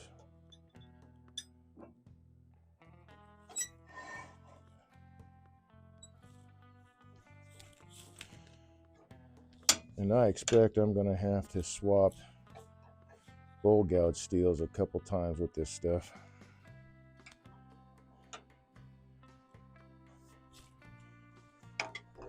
So let's move these aside. Let's see, I want to put this guy over here because I believe I will need you later. And get rid of this scraper. Okay.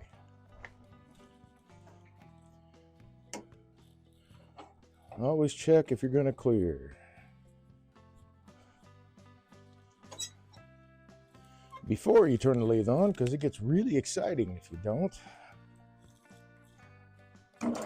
Let's see, that's 800 RPM. So I got to get rid of all this nonsense.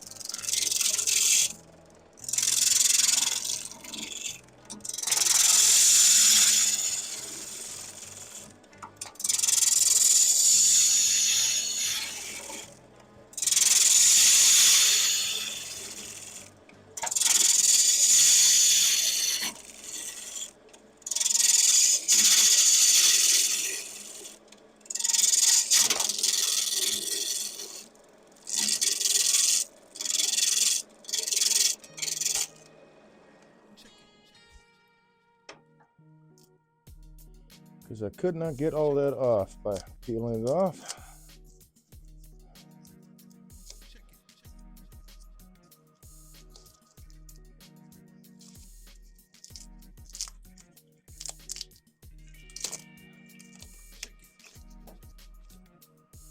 since it was encased in resin. Or resin had gotten in between the layers, let's put it that way, so it's kind of layered in there.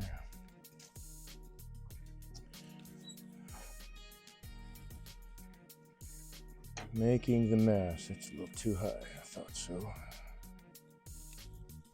Ouch! That was painful.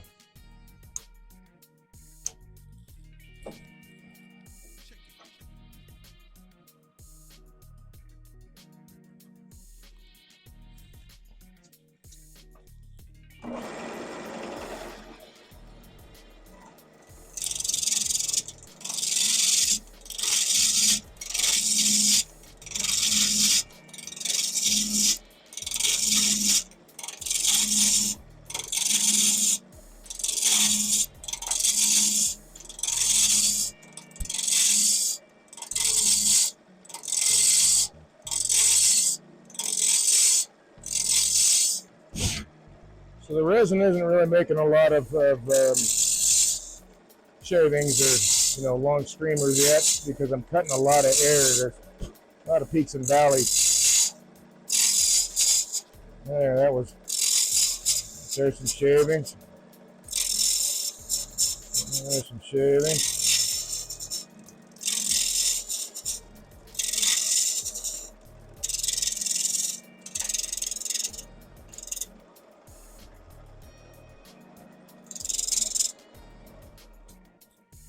It is a right mess to clean up, I will say that. So still more peaks and valleys, but we'll get it round. And I think on this one,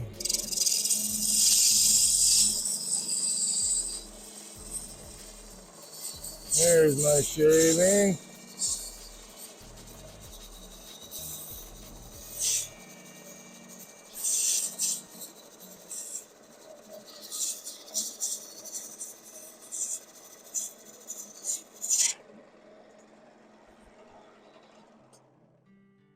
Still got a little bit to go, but I wanted to get down to the wood anyway.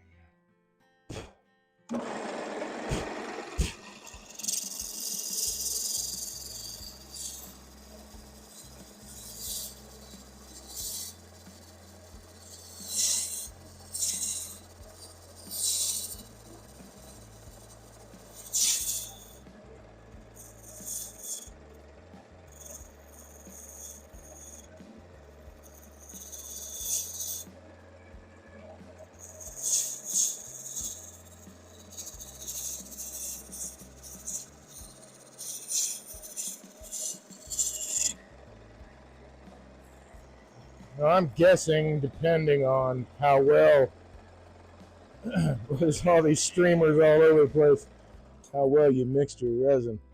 But there will be places in the resin where it doesn't want to peel off real nice. You can see these tear out bits here. This didn't want to peel off nice. Here it did. Here it did. It did a little bit there. I did follow the manufacturer's directions, but no guarantee, right? Get rid of those shavings. Let's see. Let's go the other direction.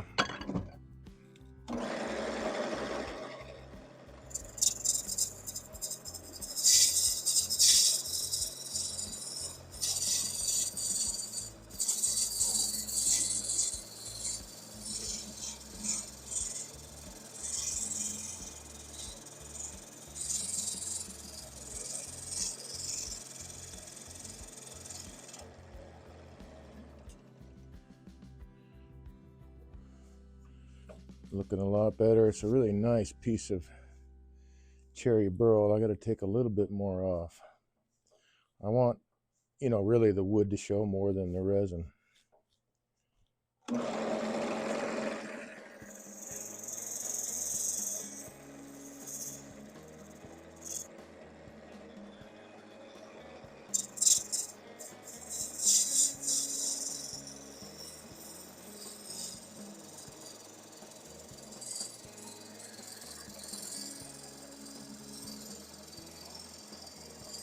I'm only moving as fast as the tool will cut, especially with resin. The resin will want to snap off and kick off sharp pieces at you if you're trying to hog it off.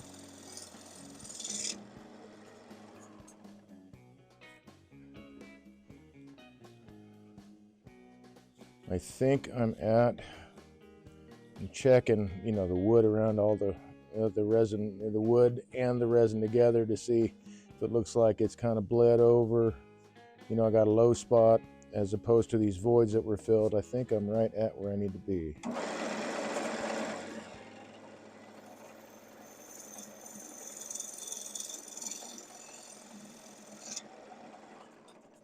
So we'll straighten out this cylinder some.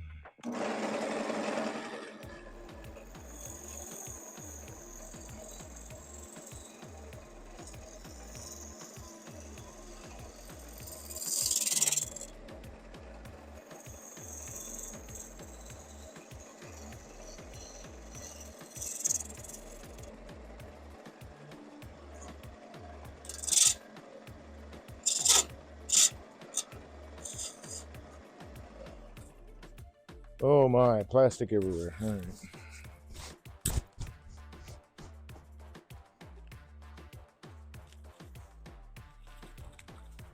Okay. Clean that up a little bit. All right, now we're down to where I want to be. Very, very little chip out of the resin, which is lovely. So I'm going to go over this with, and I think I will set this up to actually use it in a chuck, but I'm going to go over this with shear scrape. I will grab a new steel that's sharp.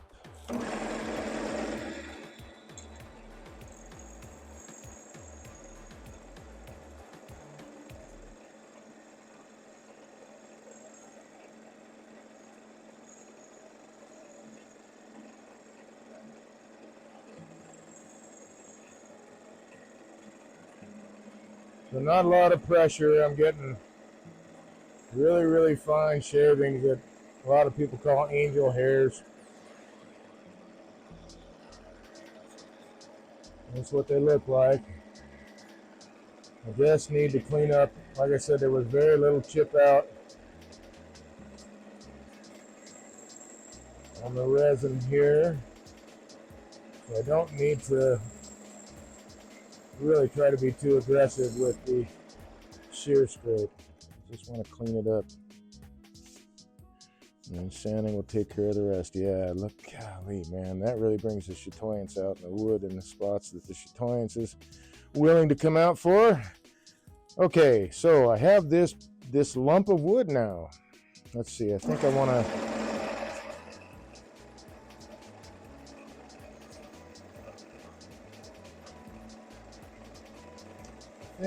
do a little bit more of adjusting the cylinder diameter. There we go.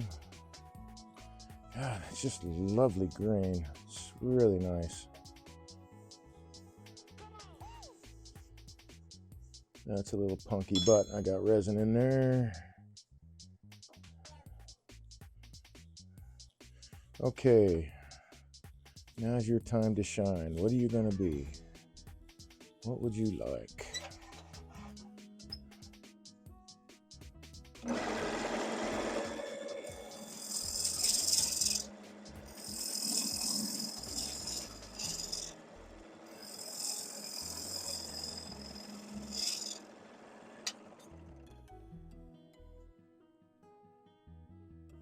Just gorgeous wood. Okay, what would you like? What would you like?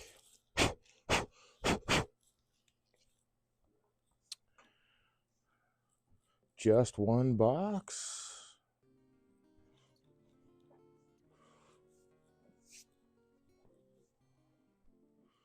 Do I turn it into, oh, I could turn it into a hollow form. That would work. That would be a nice one too.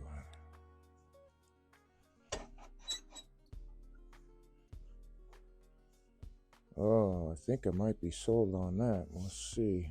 That's, I cannot remember. Let's see. Let's get the water out here.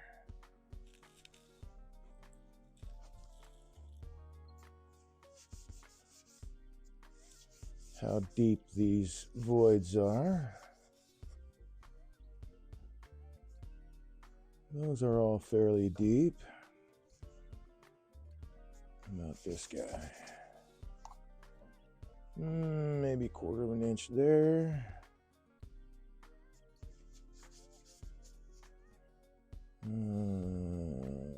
About 1/8 of an inch on that one. These are all pretty deep. Okay. So that's good to know.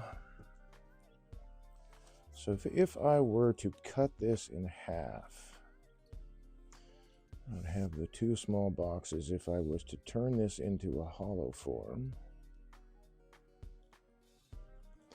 which I think I'm leaning towards.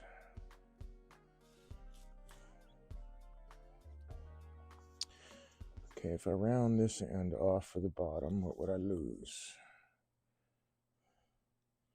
Not a lot. How about here? Also not a lot. So I'm trying to decide which is going to be the top and which is the bottom.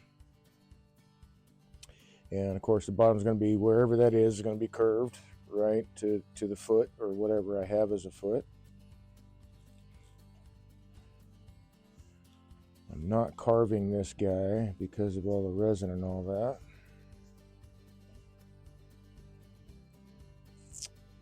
Let's see.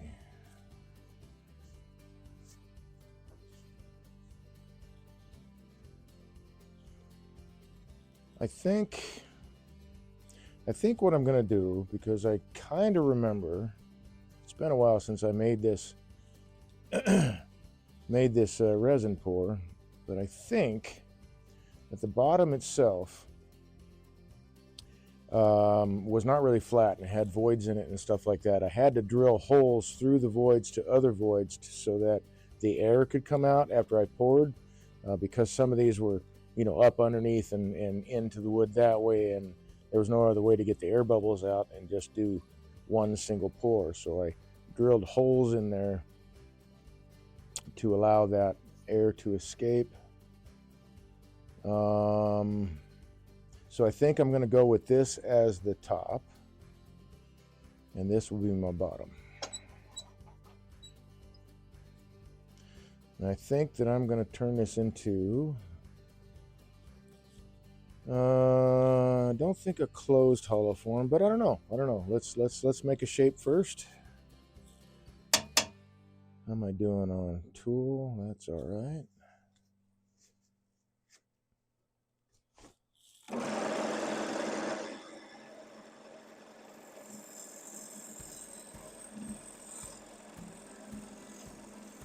Now, when you're making a curved bead like this, and remember that handle's really got to swing around. Not like a spindle gouge.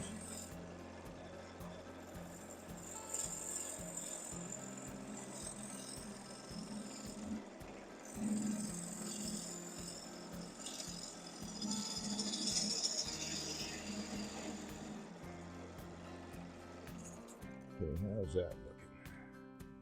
Yeah, I think this is a better choice for the bottom for sure.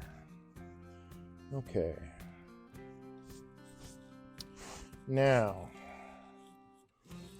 let's see. Play with the shape a little bit more. I think I'm going to grab, yeah, I got to try this. I'm going to grab that 1/2 inch spindle gouge that I've got with the Hassellusk handle. Let's see. There's the handle.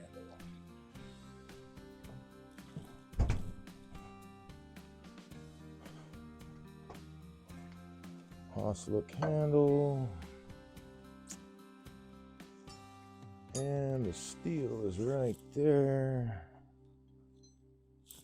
And, oh yeah, and an Allen wrench. Hello?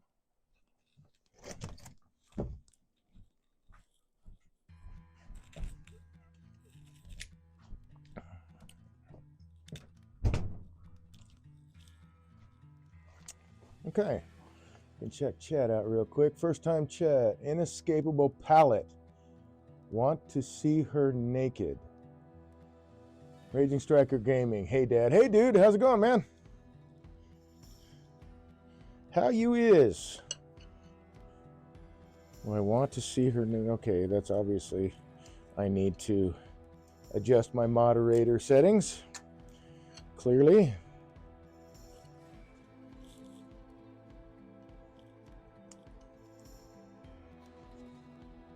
Doing pretty good. Very good, man.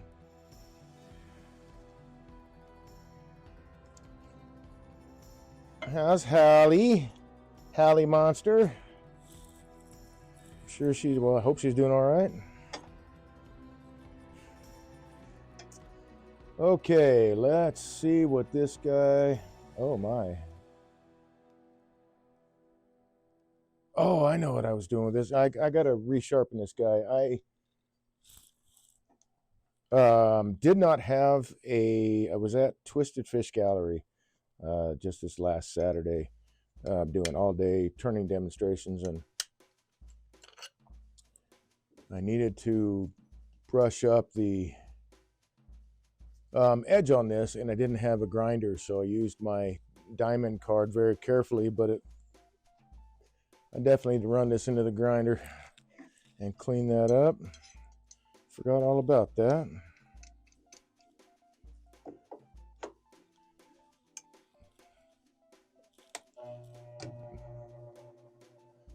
Excuse me.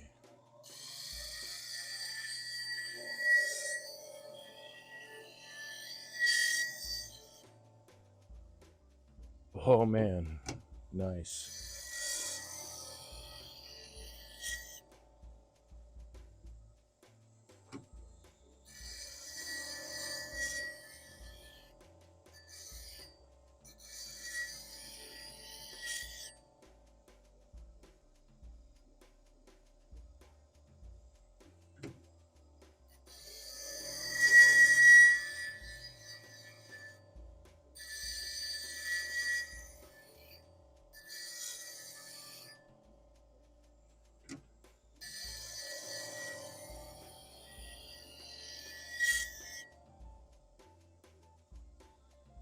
Oh no.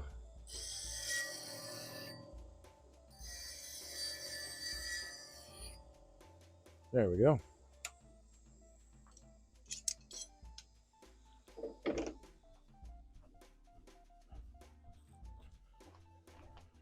Cool beans. Now we're ready.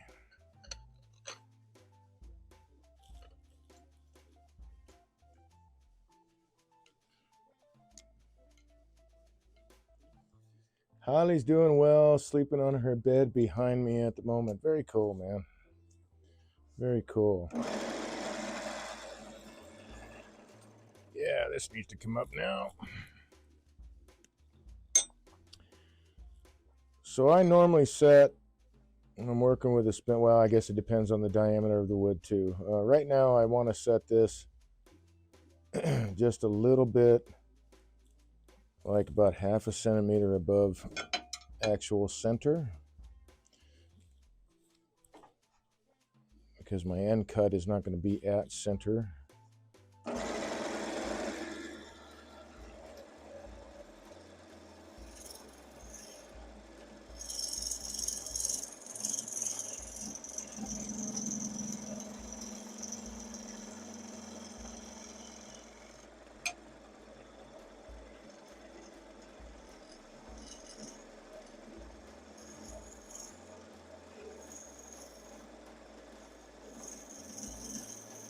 So I'm moving the tool with just thumb pressure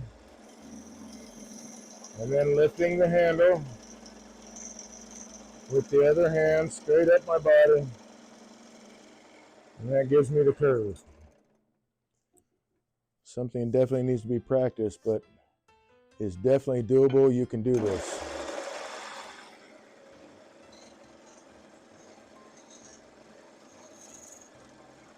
And if you're still dubious about it, I can teach you.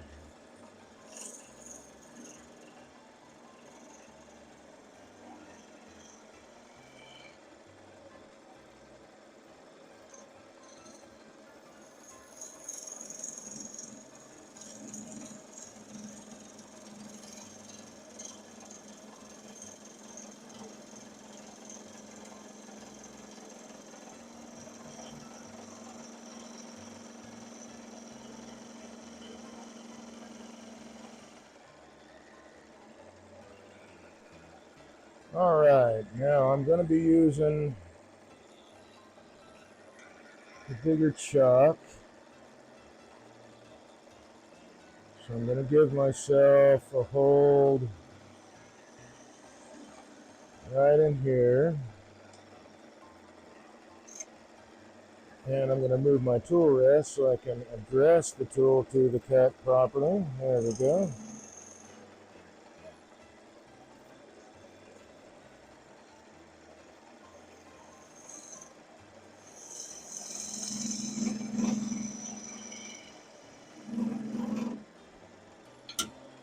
Easy there, Dave. I think that was a catch, and I just tore out a piece of wood. Yep.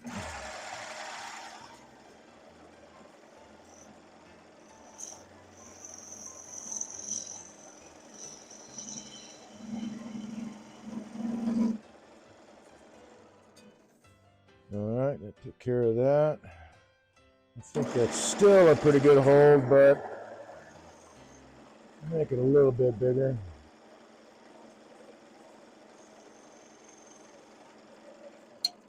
That'll be for the Vic Mark chuck.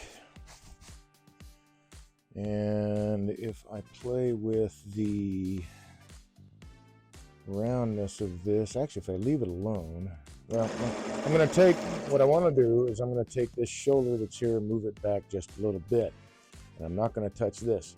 So that means that when I get this turned around to finish the foot, that since my diameter has changed, then I will be able to turn this away without leaving anything behind. Kind of planning a little bit ahead, which, I mean, I do that sometimes.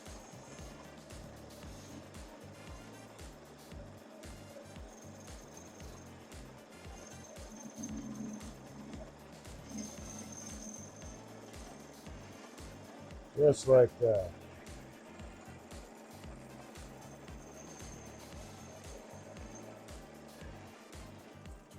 Okay, now what shape do I want to do here? So I got my hold set, it's ready to go. I'm going to, do I want to double check that? I think that is plenty enough. Yeah, that's enough.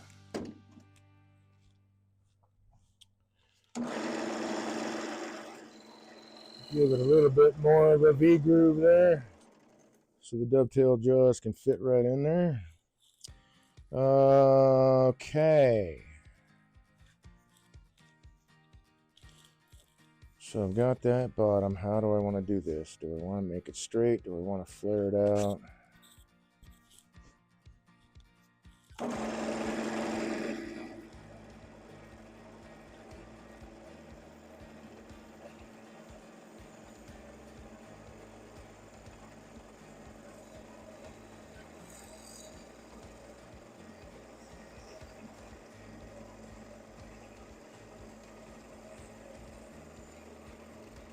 Oh, man, it was lovely. That was a lovely travel. Oh, and it took care of all the chip out. That was lovely cut. Love it when that happens. All right. I'm getting covered in all this stuff. Let's see. I don't want to make it too difficult to hollow out, but I want to give it a little bit of shape. Or do I want to do the shape on the outside? You know, if I shift this, I don't know that I can.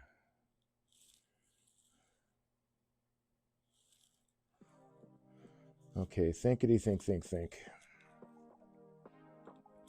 Because I think just the straight side, I mean, it'll look nice, but I like to have a little bit of a flare somewhere in there. I think I will do it right in here. So let's work on that. And I'm just going to do this with a series of pull cuts because I'm getting such nice action from the wood doing this. So that would be right in here.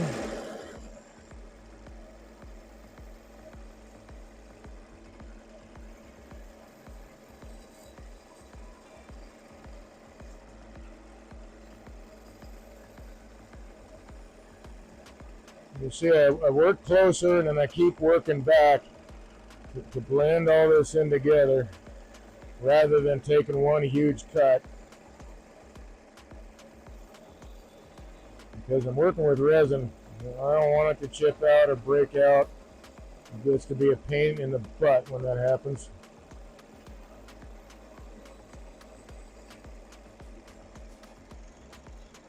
Okay, now I can work this side.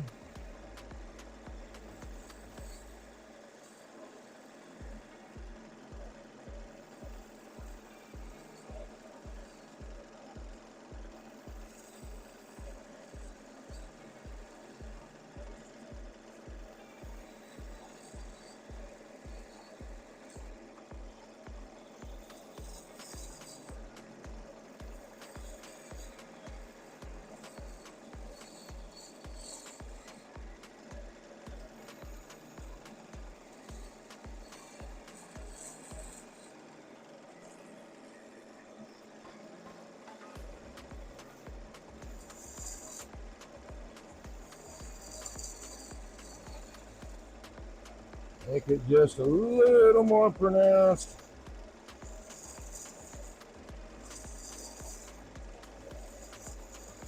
Subtle is good here. I don't need to have, something that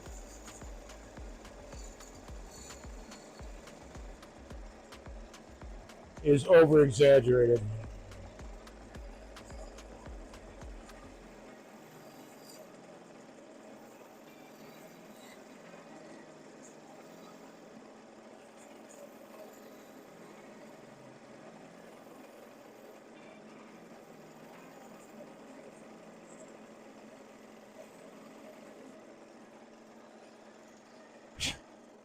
Let's see, I need to work this area a little bit more.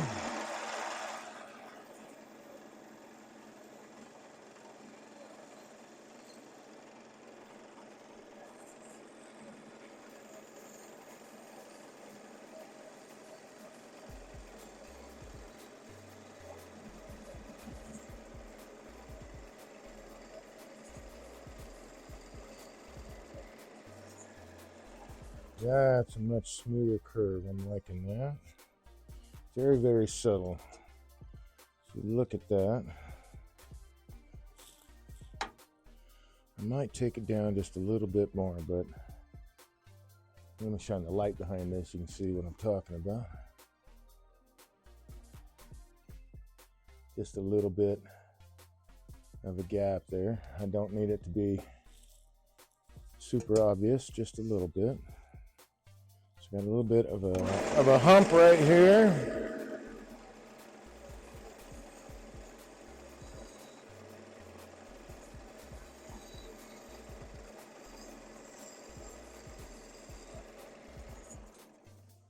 The wood says, keep it simple, man. Let's see, look at that side profile. Let's move this guy away. You know, I think I can go a little bit more without being too egregious.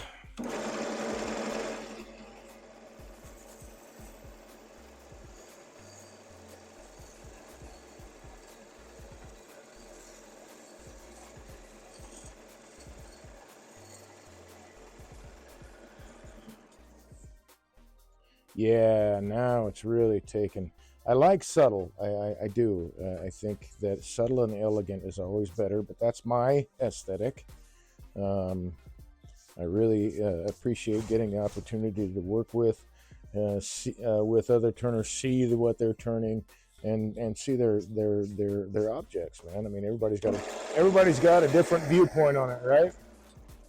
This one's just mine. It looks like there's still just a tiniest bit of hump there.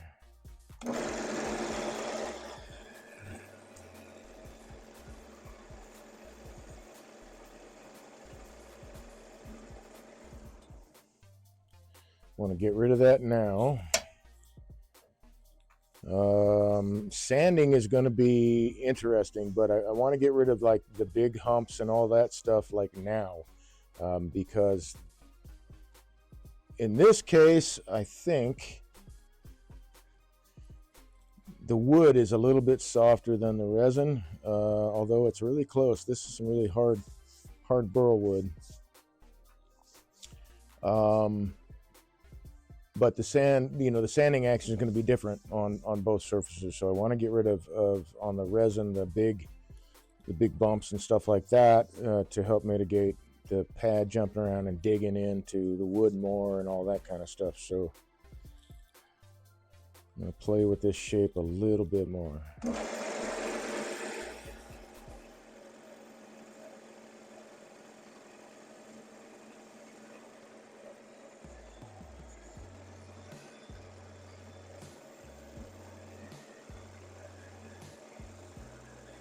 And I'm just taking really light cuts. It doesn't need to be much. I'm just sneaking up on, the shape.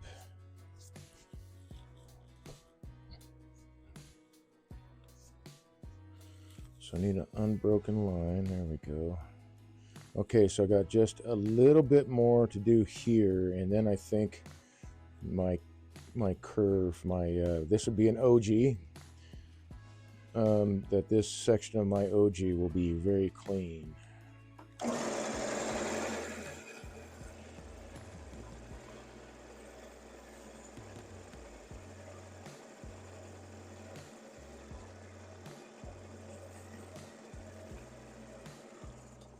At least that's my theory.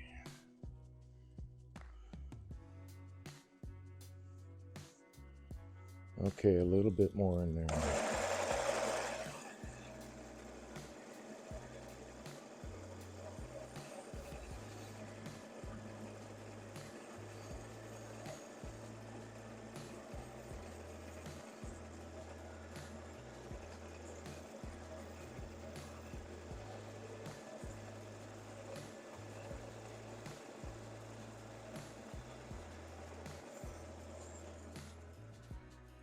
Got to practice that tool control, right? Every step. Every step.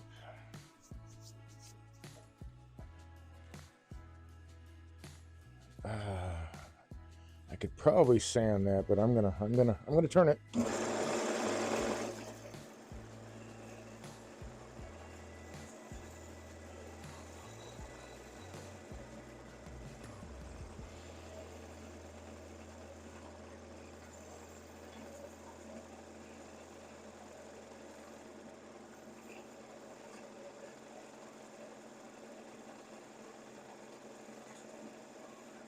Gotta remember not to move too fast, because then it'll skip right over the resin and not cut it properly.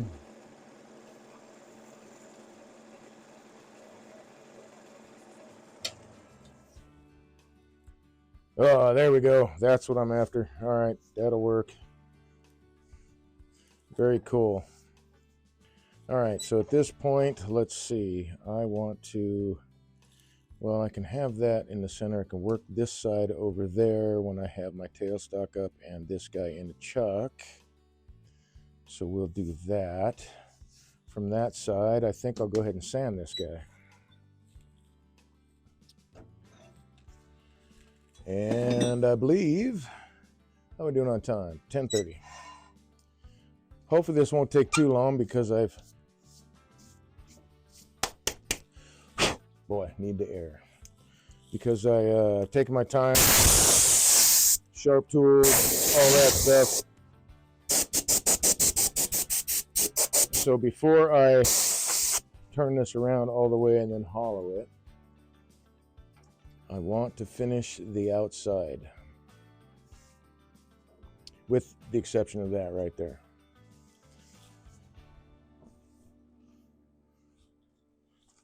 So there is that guy. What do we got on there? 220? Yes, 220. So that means some plastic polishing too, probably. Let's see. That's too much of a grit. That's too much of a grit. As are you. Where's my...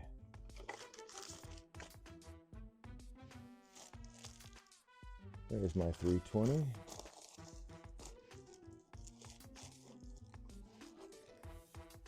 $800.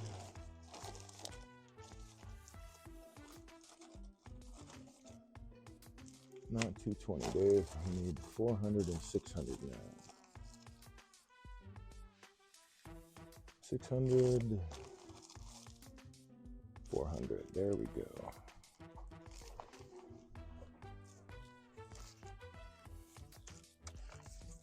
Oh, I didn't need these guys. 150 grit is too aggressive for this job. We just need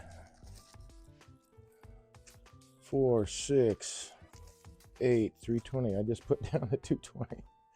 Or do I have it over here? Oh yeah, there it is.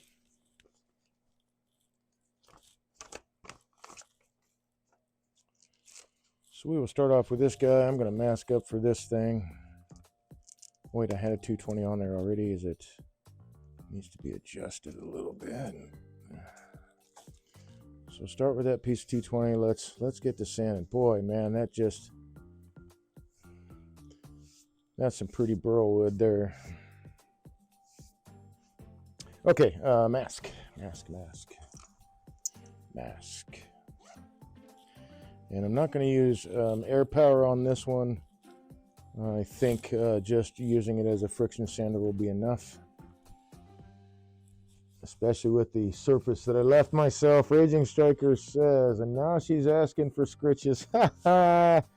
Yes.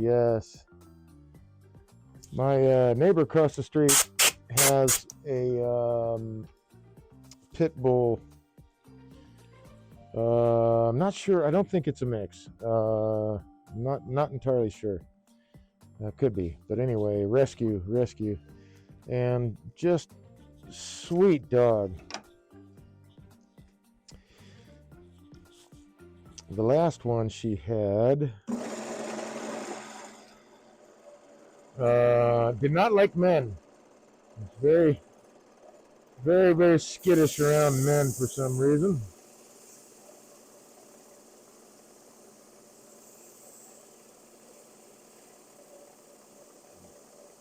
This one, and that dog passed away this year, and so she got another rescue,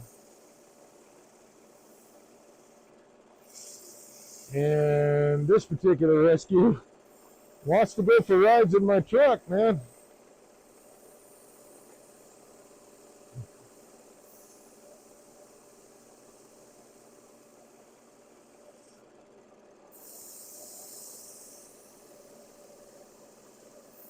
Every time my neighbor brings her over, when we're outside, we have to see each other, and she's walking the dog. She brings the dog over. The dog's name is Blair.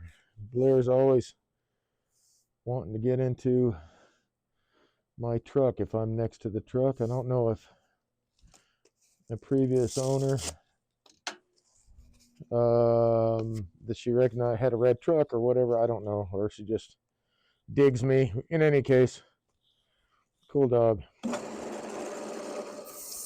I miss having a puppers.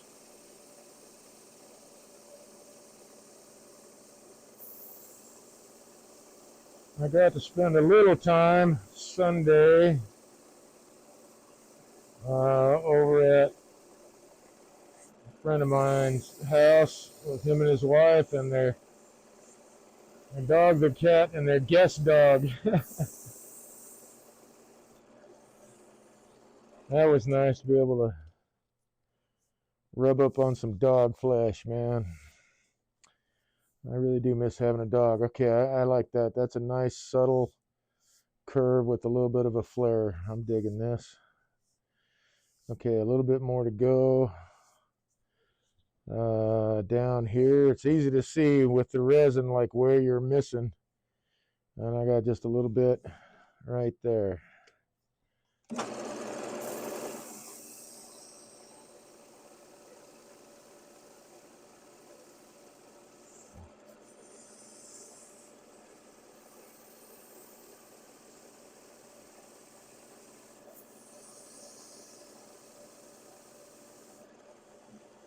And hey, man, thanks again. Yes, Hallie loves car rides. Oh, yeah, I'm sure. I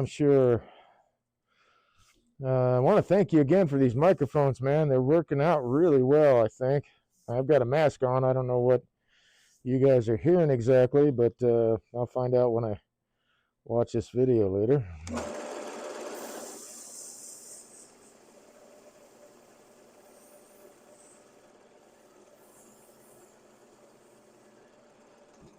Already so smooth, and that's just 220. I love working with sharp tools, man. Love it, love it.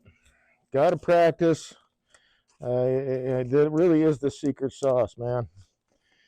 I'd much rather be turning than sanding, but if I gotta sand, and I mean, a lot of times, depending on your project, I suppose, it's kind of unavoidable. At some point, you got to put a little abrasive on it somewhere. But the surface that you leave before you get there is hugely important.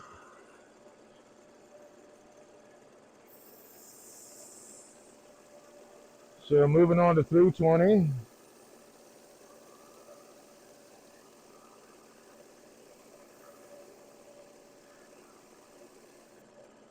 Yeah, thought that would be an issue. Gonna have to replace the abrasive more often since it's a finer grit and this is hard stuff.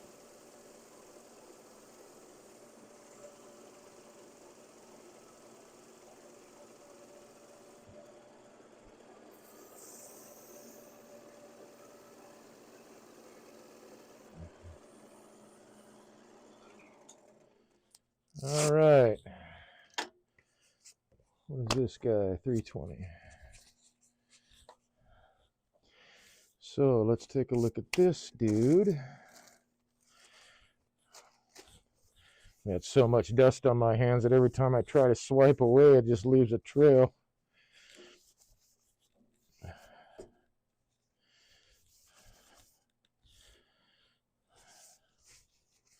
Like that one. Oh, stop it, Dave. Don't touch it with that hand. Okay. So I don't see any sanding marks or aberrations. So moving on to 400. Now I've changed also, and yeah, we're going to get to that tonight. I changed the way that I do my resin as far as polishing. I was, especially on pieces that have like a lot of resin, that I was just doing the whole entire surface with the plastic polish, the 2 plastic polishes and the cleaner. The problem with that is that it fills in the wood pores, so it doesn't want to take a stain or color or whatever very well. So I instead will just be working them, just the areas themselves. I know some of that around there is going to get a little bit of the plastic polish into the wood, but with that resin, I'm hoping that won't show as much. But I'm not actually going to do the whole surface like I used to do because I ran into those problems. It's all a little bit of experimentation, right? Learn as you go. It's all about practice. Keep going after it. I'm probably the poster child, or at least one of them, about I want it now. It's like, why can't I do this? I'm struggling with this or whatever. I mean, it's also, since this is my therapy, it's like, it's not working. Just had to get my mind right. Had to learn to slow myself down.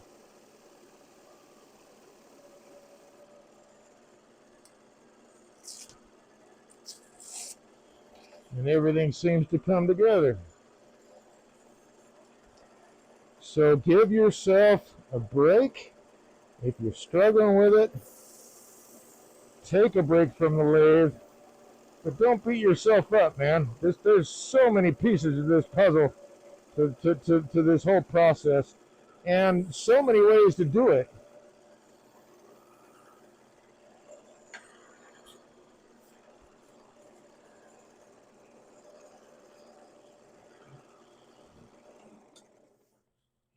Nobody's way is the right way or the wrong way. I mean, there's better ways to do things in some cases. I don't want to say that one's the wrong way and one's not.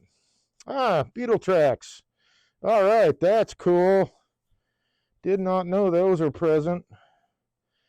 Very, very cool. Yeah, beetle tracks up in here. Nice. That always adds character.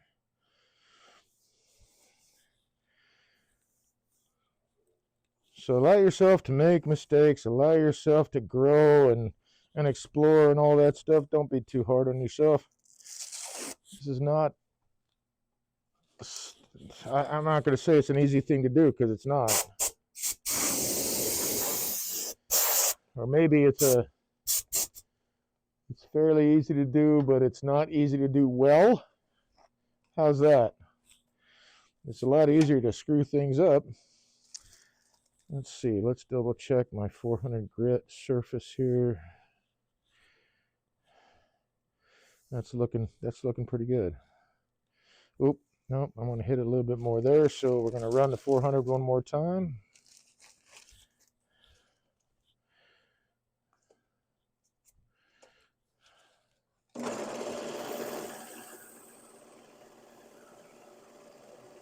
Anyway, the bottom line is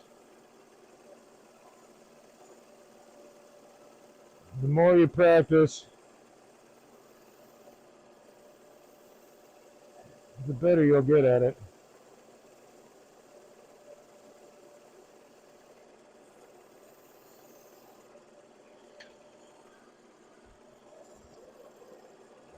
I used to say a lot, practice will make it perfect, but that is not the case. You have to practice perfectly to get it perfect. So give yourself a break, man. Don't beat yourself up too much. You will eventually get it. All right, moving on to 600 now. Golly, that surface is looking really, really sweet. That's awesome.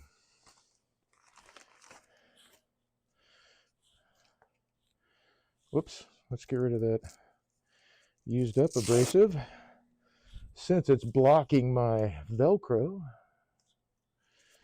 There we go. Gotta go to bed, love you. He said, oh wait, sorry. Raging Striker says, you're welcome. Happy they are working out well. A decent or good mic is important for the streams.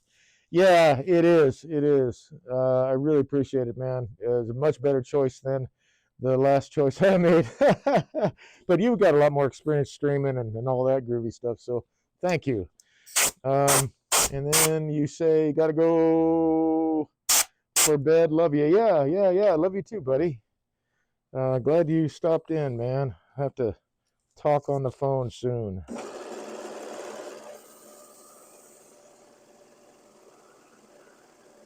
Of course, it would be a lot more fun if it was in person, but that will eventually happen, I hope, sooner rather than later, since we live several states apart.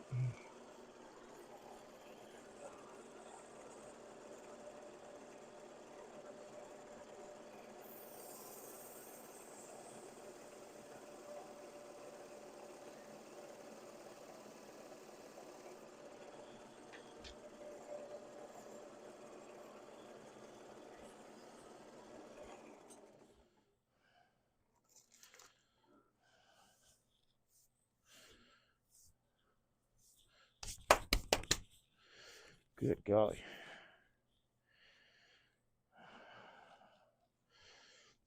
So if this is curved over, yeah, that's in a really nice spot. Okay. It's like it's never too late to change the. Well, I guess there is a point where it's too late to change what you're doing, but I'm not there yet with this piece.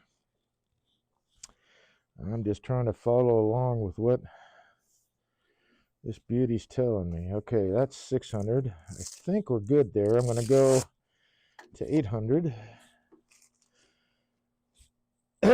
And then after that, I'm going to grab some 1000, do a little wet sanding. Actually, I could probably, well, I'll do a little bit of wet sanding with the 802 by hand as opposed to with it spinning.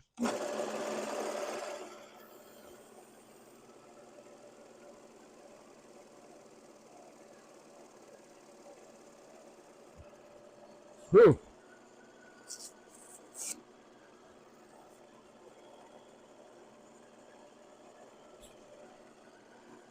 Just takes that paper down. Abrasive.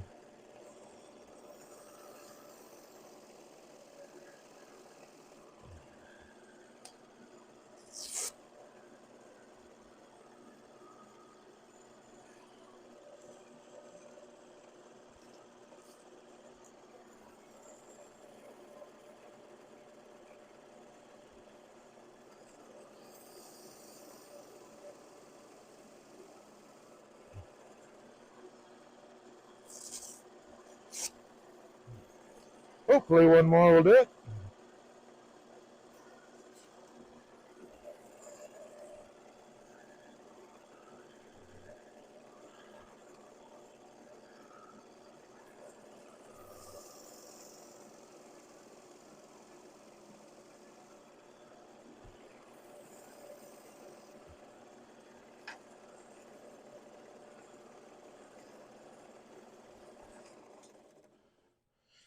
Oh wow, yeah, that's awesome.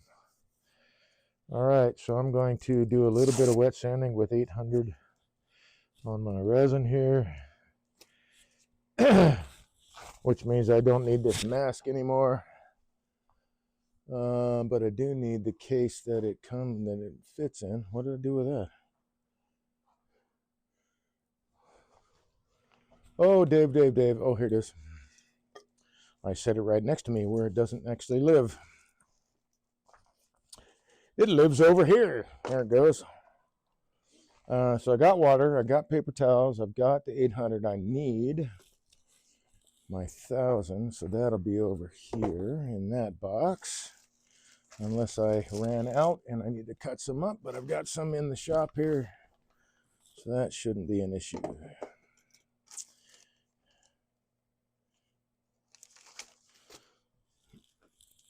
So got to start the wet sanding process to polish this stuff right up.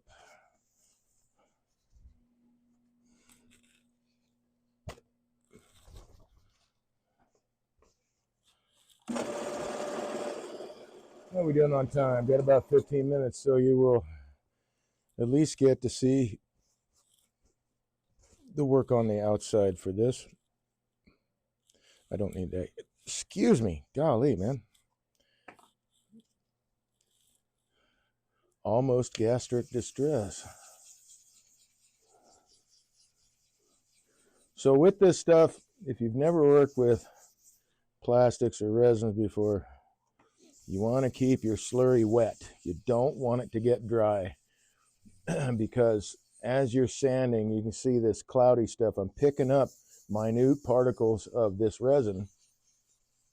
And if I let this get dry, it's going to cake up and give me some scratches that I'm not happy about. And will become a huge pain in the butt to get rid of. So it doesn't take a lot of water, but you definitely want it to stay wet while you're working that slurry. Whoops, a little bit more water. And you can really feel it start to drag when it starts to dry out. So that can kind of be a little bit of a litmus test, I suppose, to help you figure out when to add more water.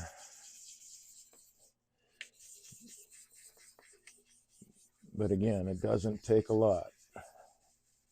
I don't need to drown the surface on this.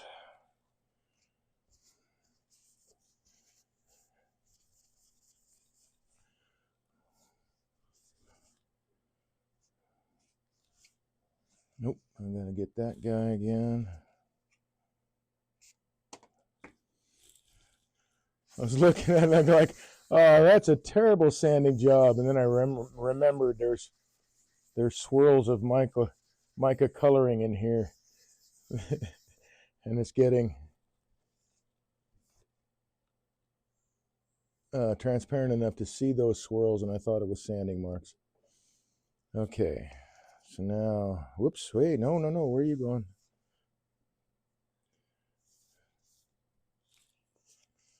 Another piece of 800.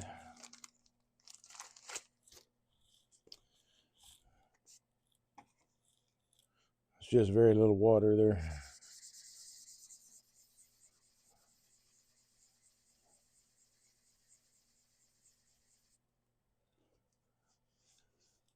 Oh, that's almost perfectly transparent. It's not going to take long. I'm glad I left myself the surface that I did. But I'm always glad that I left the surface that I did, because there's less work involved, man. I don't want it to be work.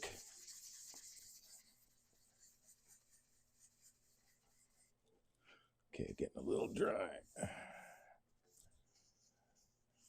Okay, now I'm going to move on to 1,000. I think I've got it in there. Oh, well, now, okay, see, now that, I can't tell if that's a swirl or a tool mark from the paper, so, or the abrasive, so I'm going to hit that again.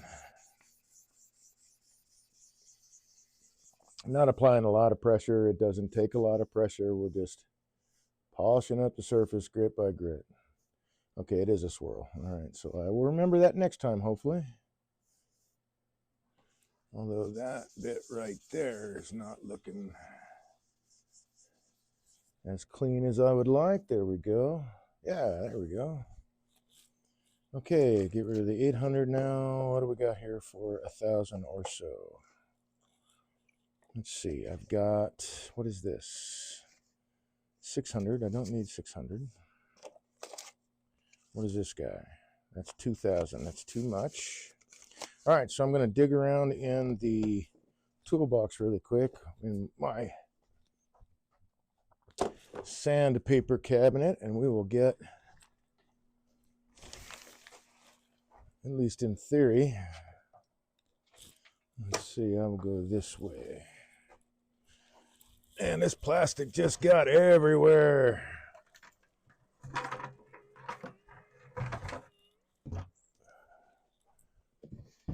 Holy mackerel.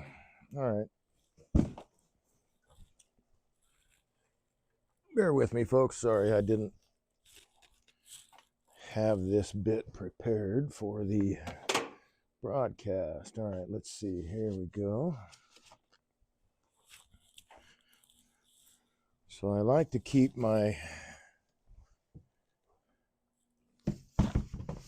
finer grits in manila folder because I buy them by the sheet. I don't buy big packets of these because I never know. That's 2,000. We want that one.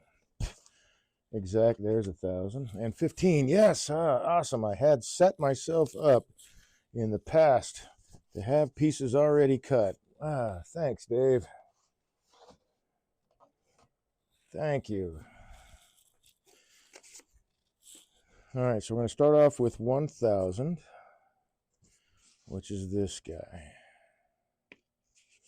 And we'll just go up to 2,000, and then I'll grab the plastic polish, and all this will be done on the outside. And by that time, the broadcast will also be reaching its normal time limit. So I'll probably stop working on this once I have the outside completely sanded and polished. Oop, need some more water on that one.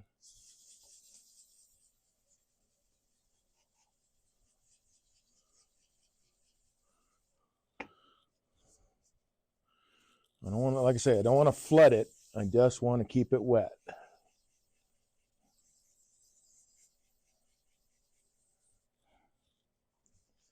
Time for a new piece of towel. Yeah, it's looking really nice.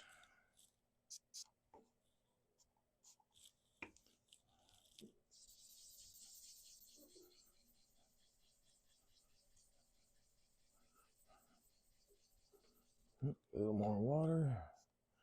Slurry's getting dry.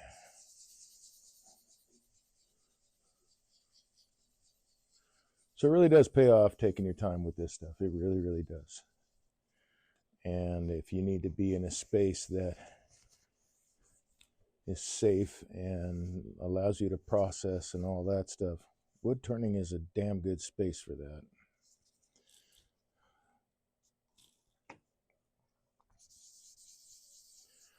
I know my shop, and I know I got a couple of friends that is exactly the same way. That the shop is a safe place and a happy space.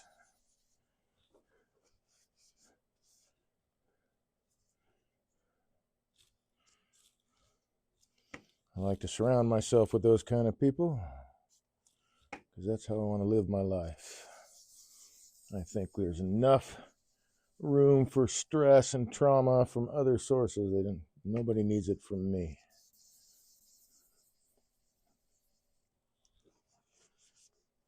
There we go. Yeah, that's looking a lot better.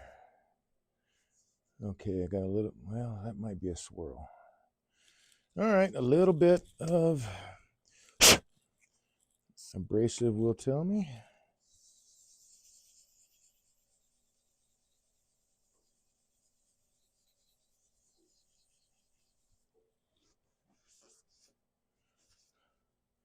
It was not a swirl. All right. Now to 1500.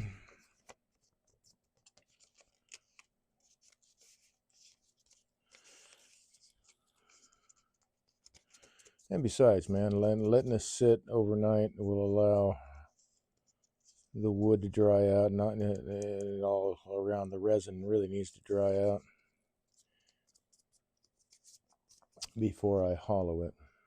Oh man, those swirls are coming out in focus. That is so nice.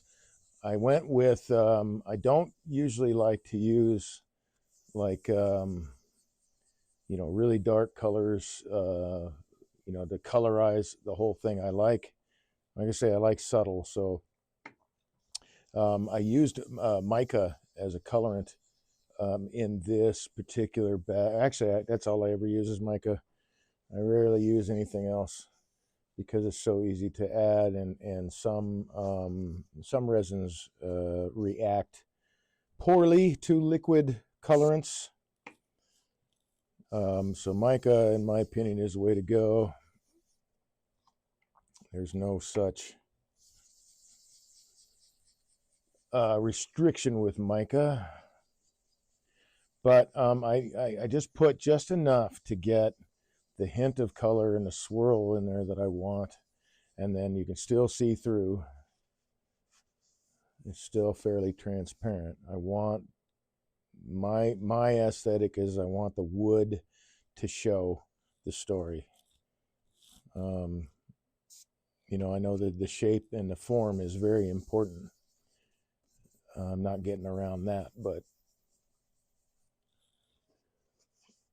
what I'm after is showcasing the timber because it's such a lovely medium to work with. Okay, flip this guy over, get a little bit of water there.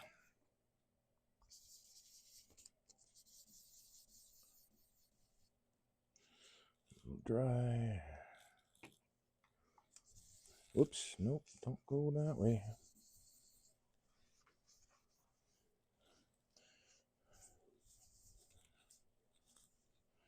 I can see that I missed this dude, so I'm gonna go back to that. There we go.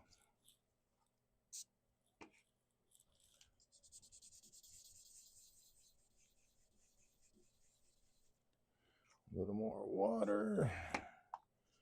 Not too much there.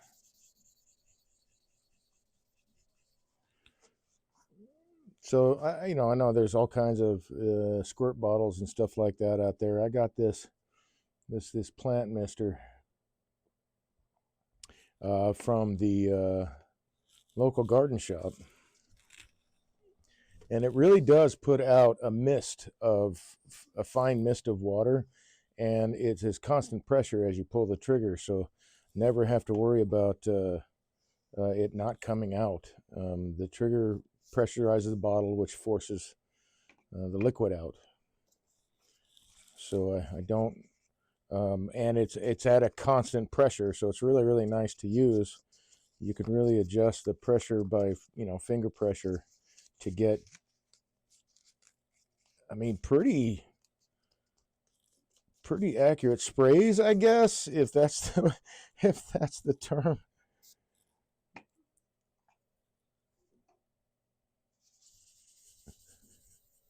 But once you let off the trigger, the pressure immediately drops.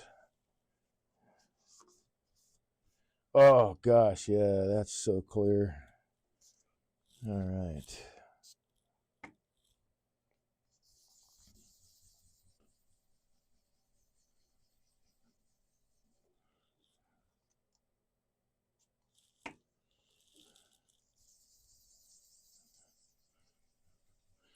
And I don't remember what colors. I used two different colors in this resin of mica.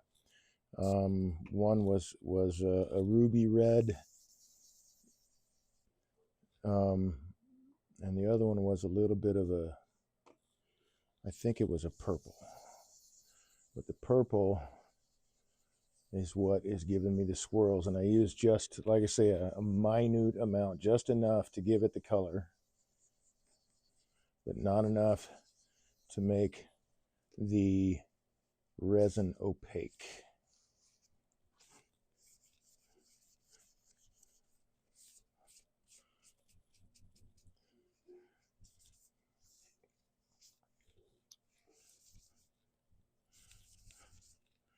Get all that water off there. All right, so now we are at the point where I can polish that resin. Oh man, awesome. Here we go.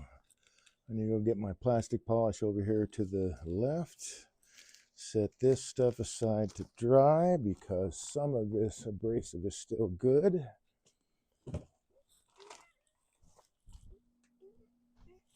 All right. So for those who have not seen this before, this is the only plastic polish that I've used so far. And I haven't tried anything else, for one, because this is a really good polish, and for two, a little goes a long way. So what I bought several years ago has turned out to last me several years, and it's just three 8 fluid ounce bottles, a heavy scratch remover, a fine scratch remover, and then a cleaner. And it's Novus, Novus. I got it on Amazon. Fairly reasonable price when I bought it a few years back. Golly, okay, let's think about that. How many years exactly have I had this set of polish? 6 years, I think. 5 years at least that I've had this set, and because it doesn't take much. So I haven't really needed to try anything else, but I haven't tried anything else.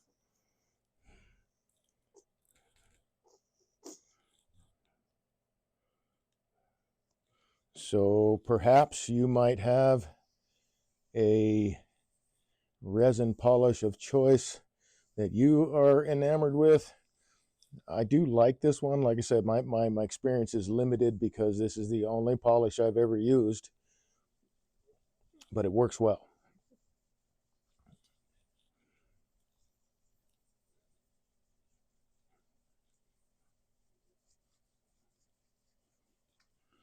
Really, really happy with the results every time I've used it. And happy with the fact that I don't have to use a ton of it for it to actually work. But I'm also doing the prep work before, getting all the gross scratches out, working my way up through grits. If I remember right, and I don't have the instructions for this kit in front of me, I've probably got it in my instruction drawer or file over here. But I think, and I may be misremembering, but I think it states, oh, that was too much, that you really only need to go about 250 or 320 for this to work well, but I went to 2000. Oh man, that is just really looking good.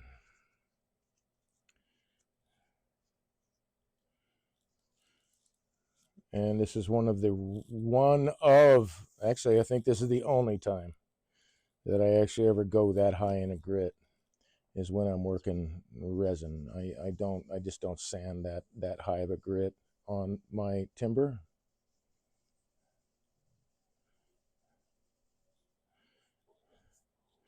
Okay, that got all of it, right? Yep. So now we throw the cleaner on there.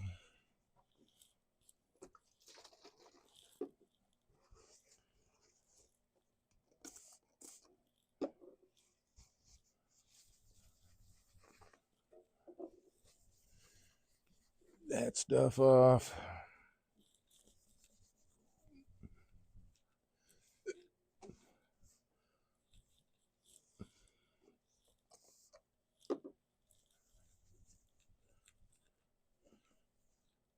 Yeah, that's just, yeah, you can see through that.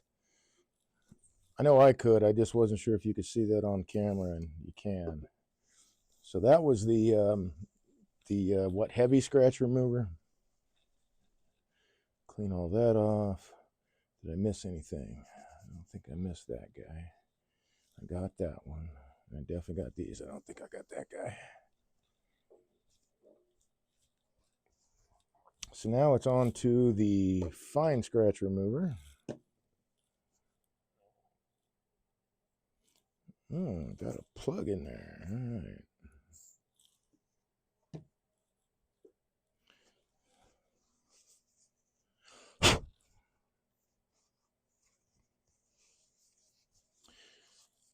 I do know you want to use as clean, towel or whatever as possible. Oops, I forgot to shake this up.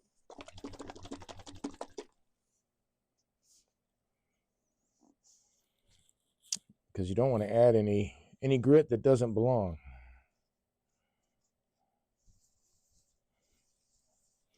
Because it will just mess up your work.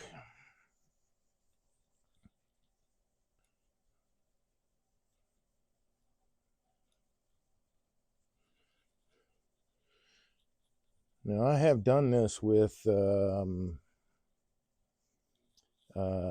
air tools. And honestly, it makes the process go a little faster, I guess, but it's kind of overkill because it doesn't take much. Like I said, you get your surface prep done first before you get the polish out, and you won't have any issues, or shouldn't. Oh man, that's gorgeous.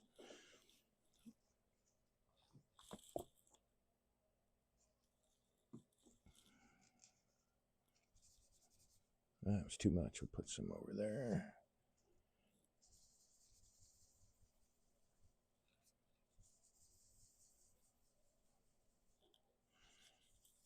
Because it just doesn't take a lot of work, again, once the surface prep is done properly, that I can polish it out by hand, and it doesn't take long. I don't need power tools or a power buffer or anything like that,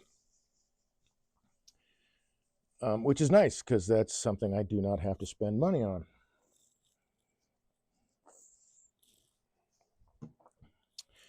Now we got to clean off that grit.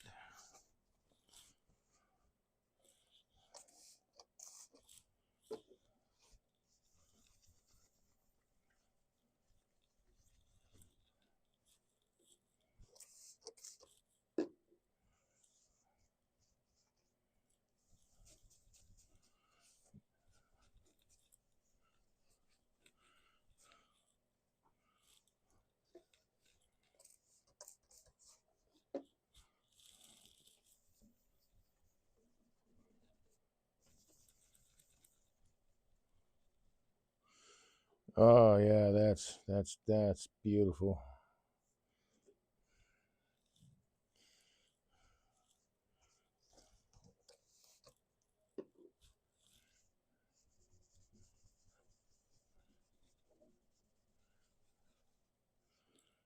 And then I'll let this dry overnight.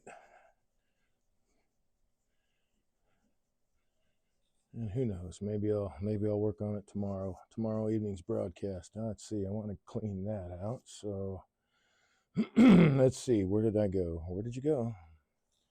Did it go over here? I know I can put this away. And I can put this away. Where's my pick tool? There you are. So one of the little beetle holes here got some of that grit in it. I want to clean that out.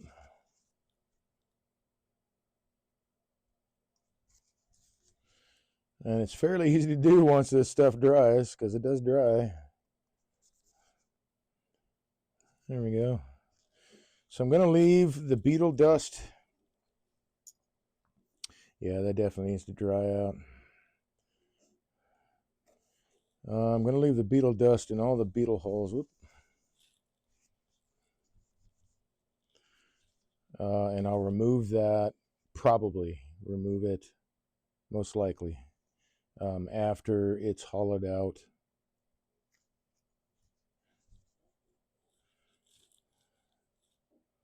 I think that's, oh, there's a little bit here.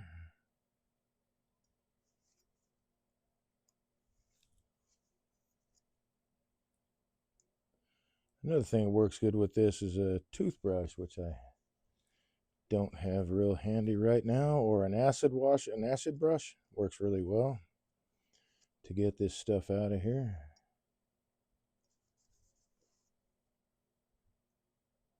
Some kind of a stiff bristle brush that, you know, isn't going to mark up your material. Toothbrush is perfect. Acid brush is, I think it's, I don't know if you actually use real hog's hair anymore for those, or if it's synthetic hog's hair, but in any case, it won't typically scratch up your resin. Okay, let's get that out of there.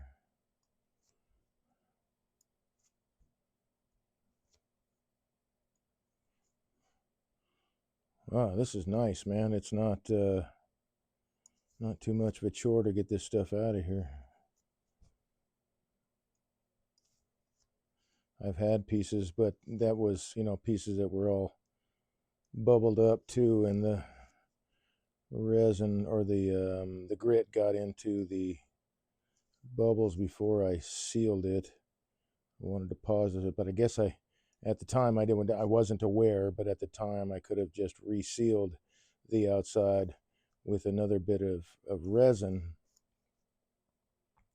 and that would have filled everything in.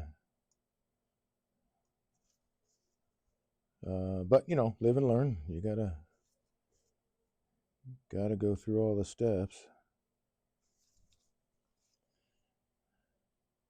Now I know better. Okay, that'll take care of that. So I'm going to allow this to dry overnight.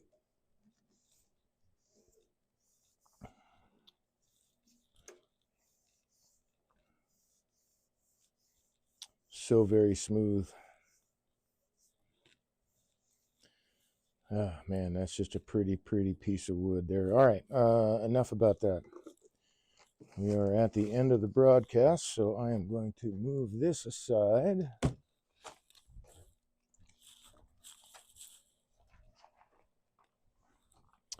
We'll leave that hanging and suspended in air while it dries. Turn off that lamp. All right, groovy.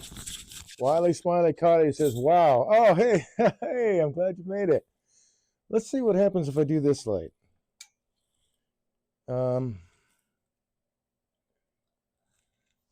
Does that help any?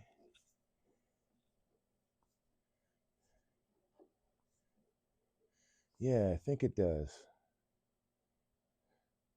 That's just really, isn't that pretty? That's just really pretty. And I used a thinner resin too, so I don't have any bubbles in there. But like I said before, I drilled holes in between all of these voids to make sure that the air came out when I made the single pour. So I drilled, 3/16 and 1/4 inch holes everywhere I needed to go to make absolutely sure the resin could flow down and the air could come out. I did not use a pressure pot for this dude. And it has this particular resin, liquid glass. It's got a 3-day cure. But I really like this liquid glass. This is really, really nice resin, and it seems to be fairly nice to work with. Total Boat makes a fantastic resin, marine resin. It's also very, very nice to work, but it is a 7-day cure, so it takes a while. But it is a nice resin to work, and watching the ribbons come off the Total Boat resin is pretty amazing. It turns very, very well. I got to move this back. Sorry, folks. Let me get back into view here in a second. Turn off that light while I'm at it. Got a little plastic cleanup tomorrow, but that's okay. All right, so cool. I'm glad that you all got to join me this evening. I'm glad that you all get to join me when you get to join me. I just have a blast with this. I really enjoy turning. It is my therapy, but I enjoy the hell out of it. And as you are most likely aware now, I'm taking my therapy and working it into a financial support system, turning it into a living. So not only do I get to do what I love, this and beekeeping, working on making a living out of it. So that's always a bonus. I get to say that I love my job. So my name is Dave. I'm a wood turner. In case you hadn't figured that out by now, you may have just just now stumbled onto the channel. I started this channel as a way to improve my demonstrating capabilities and become a better teacher. I want to help turners of all skill levels become better turners. At the same time, I'm becoming a better turner myself, because the more that I parrot this stuff, the more that I talk about it, the more it gets cemented into my own head. Plus, I also spend the hours. I spend a lot of hours turning. And I've said it before, I will always say this: the secret sauce is practice. That's all there is to it. Your aesthetic and skill sets and all that might differ a little slightly from mine, or the next guy down the road, or the next gal down the road, or whatever. But the bottom line is practice. And you can get here too. I love to teach. I think it is a wonderful thing to watch the lights come on for people when they understand a process. They finally get some concept. It's just amazing to watch that happen, because it reminds me of when I was on that side of the street and how it felt to me to get the concept. Like, I get it now. Okay, cool. And then go and practice and do all that stuff. Change what I need to change to make it a more valuable part of my own toolkit, as opposed to borrowing a tool from somebody else. I mean, that's kind of what we're doing when we learn from other turners. And I pay very close attention to the process, because I want to know how they do it. I don't care what they're turning. It does not matter to me. I think turning is cool, turn whatever, but I want to see what your process is. I want to watch that. I don't believe that there are any secrets in wood turning, and there shouldn't be. This is not one of those, I don't know, I guess it can be a clicky kind of thing depending on the location that you're in, but it's not like that. Wood turning, at least most of the people that I've met so far, it's not like that. It's a very open and inviting community, and I am glad to be part of it, because I also work very hard at being that kind of person. It's a safe space, and a happy place, right? And a smiling face. So I want to thank you very much for joining me on this Twitch Tuesday. You can catch any past broadcasts, including this one, on my YouTube channel, youtube.com/@Dave_Rife. And you will find my channel. Please like and subscribe. That helps the AI, whatever they're using, the metrics, however they're doing the metrics, probably AI now, get it out to more people. I want to be able to reach more people with this. And so you're helping me out by following the channel, liking, subscribing YouTube, chatting on here is a huge help. It really, really does help drive the videos out when there is chat activity happening. I am assuming it does something to the algorithm that says, okay, this is a popular channel. We can get this out in front of a few more people and see, right? So that's how you help channels like this. It's how, and I appreciate every follow, every subscription. I really do. It helps me not only keep going, but it helps me know that I'm going in the right direction, right? I want to reach as many people as possible. I think that turning together with people too is just an amazing, fun experience. So anyway, having said that, I want to say thank you for joining me on Twitch Tuesday. I appreciate it. I hope you stay friendly, and I hope you enjoy the rest of your evening. I'll be back again tomorrow night, Wednesday evening from 8 to 11. I'm going to work on this guy. I want to haul this out. Now that I see this and the resin, and I gotta, here, let's do this. There, now that I see this, and how that has actually come out, and how it accentuates, which is what I was hoping for. That color, that subtle color actually accentuates the wood grain, which is what I was shooting for. So now that I see that, now I'm even more excited about turning it. But that's kind of how it works, I think, for a lot of turners too, not just me. It is a you get that extra impetus, I guess, to keep going, a little bit of extra excitement to keep it kind of fresh in your mind or whatever. But I work really hard to keep it as not work and as meditative, for me anyway, as possible, because it is my therapy. It works wonders. And I'm not the only one that it works for. This I do know. So it's all about the mindset, where you're at, and about the practice. So go forth and practice, my friends.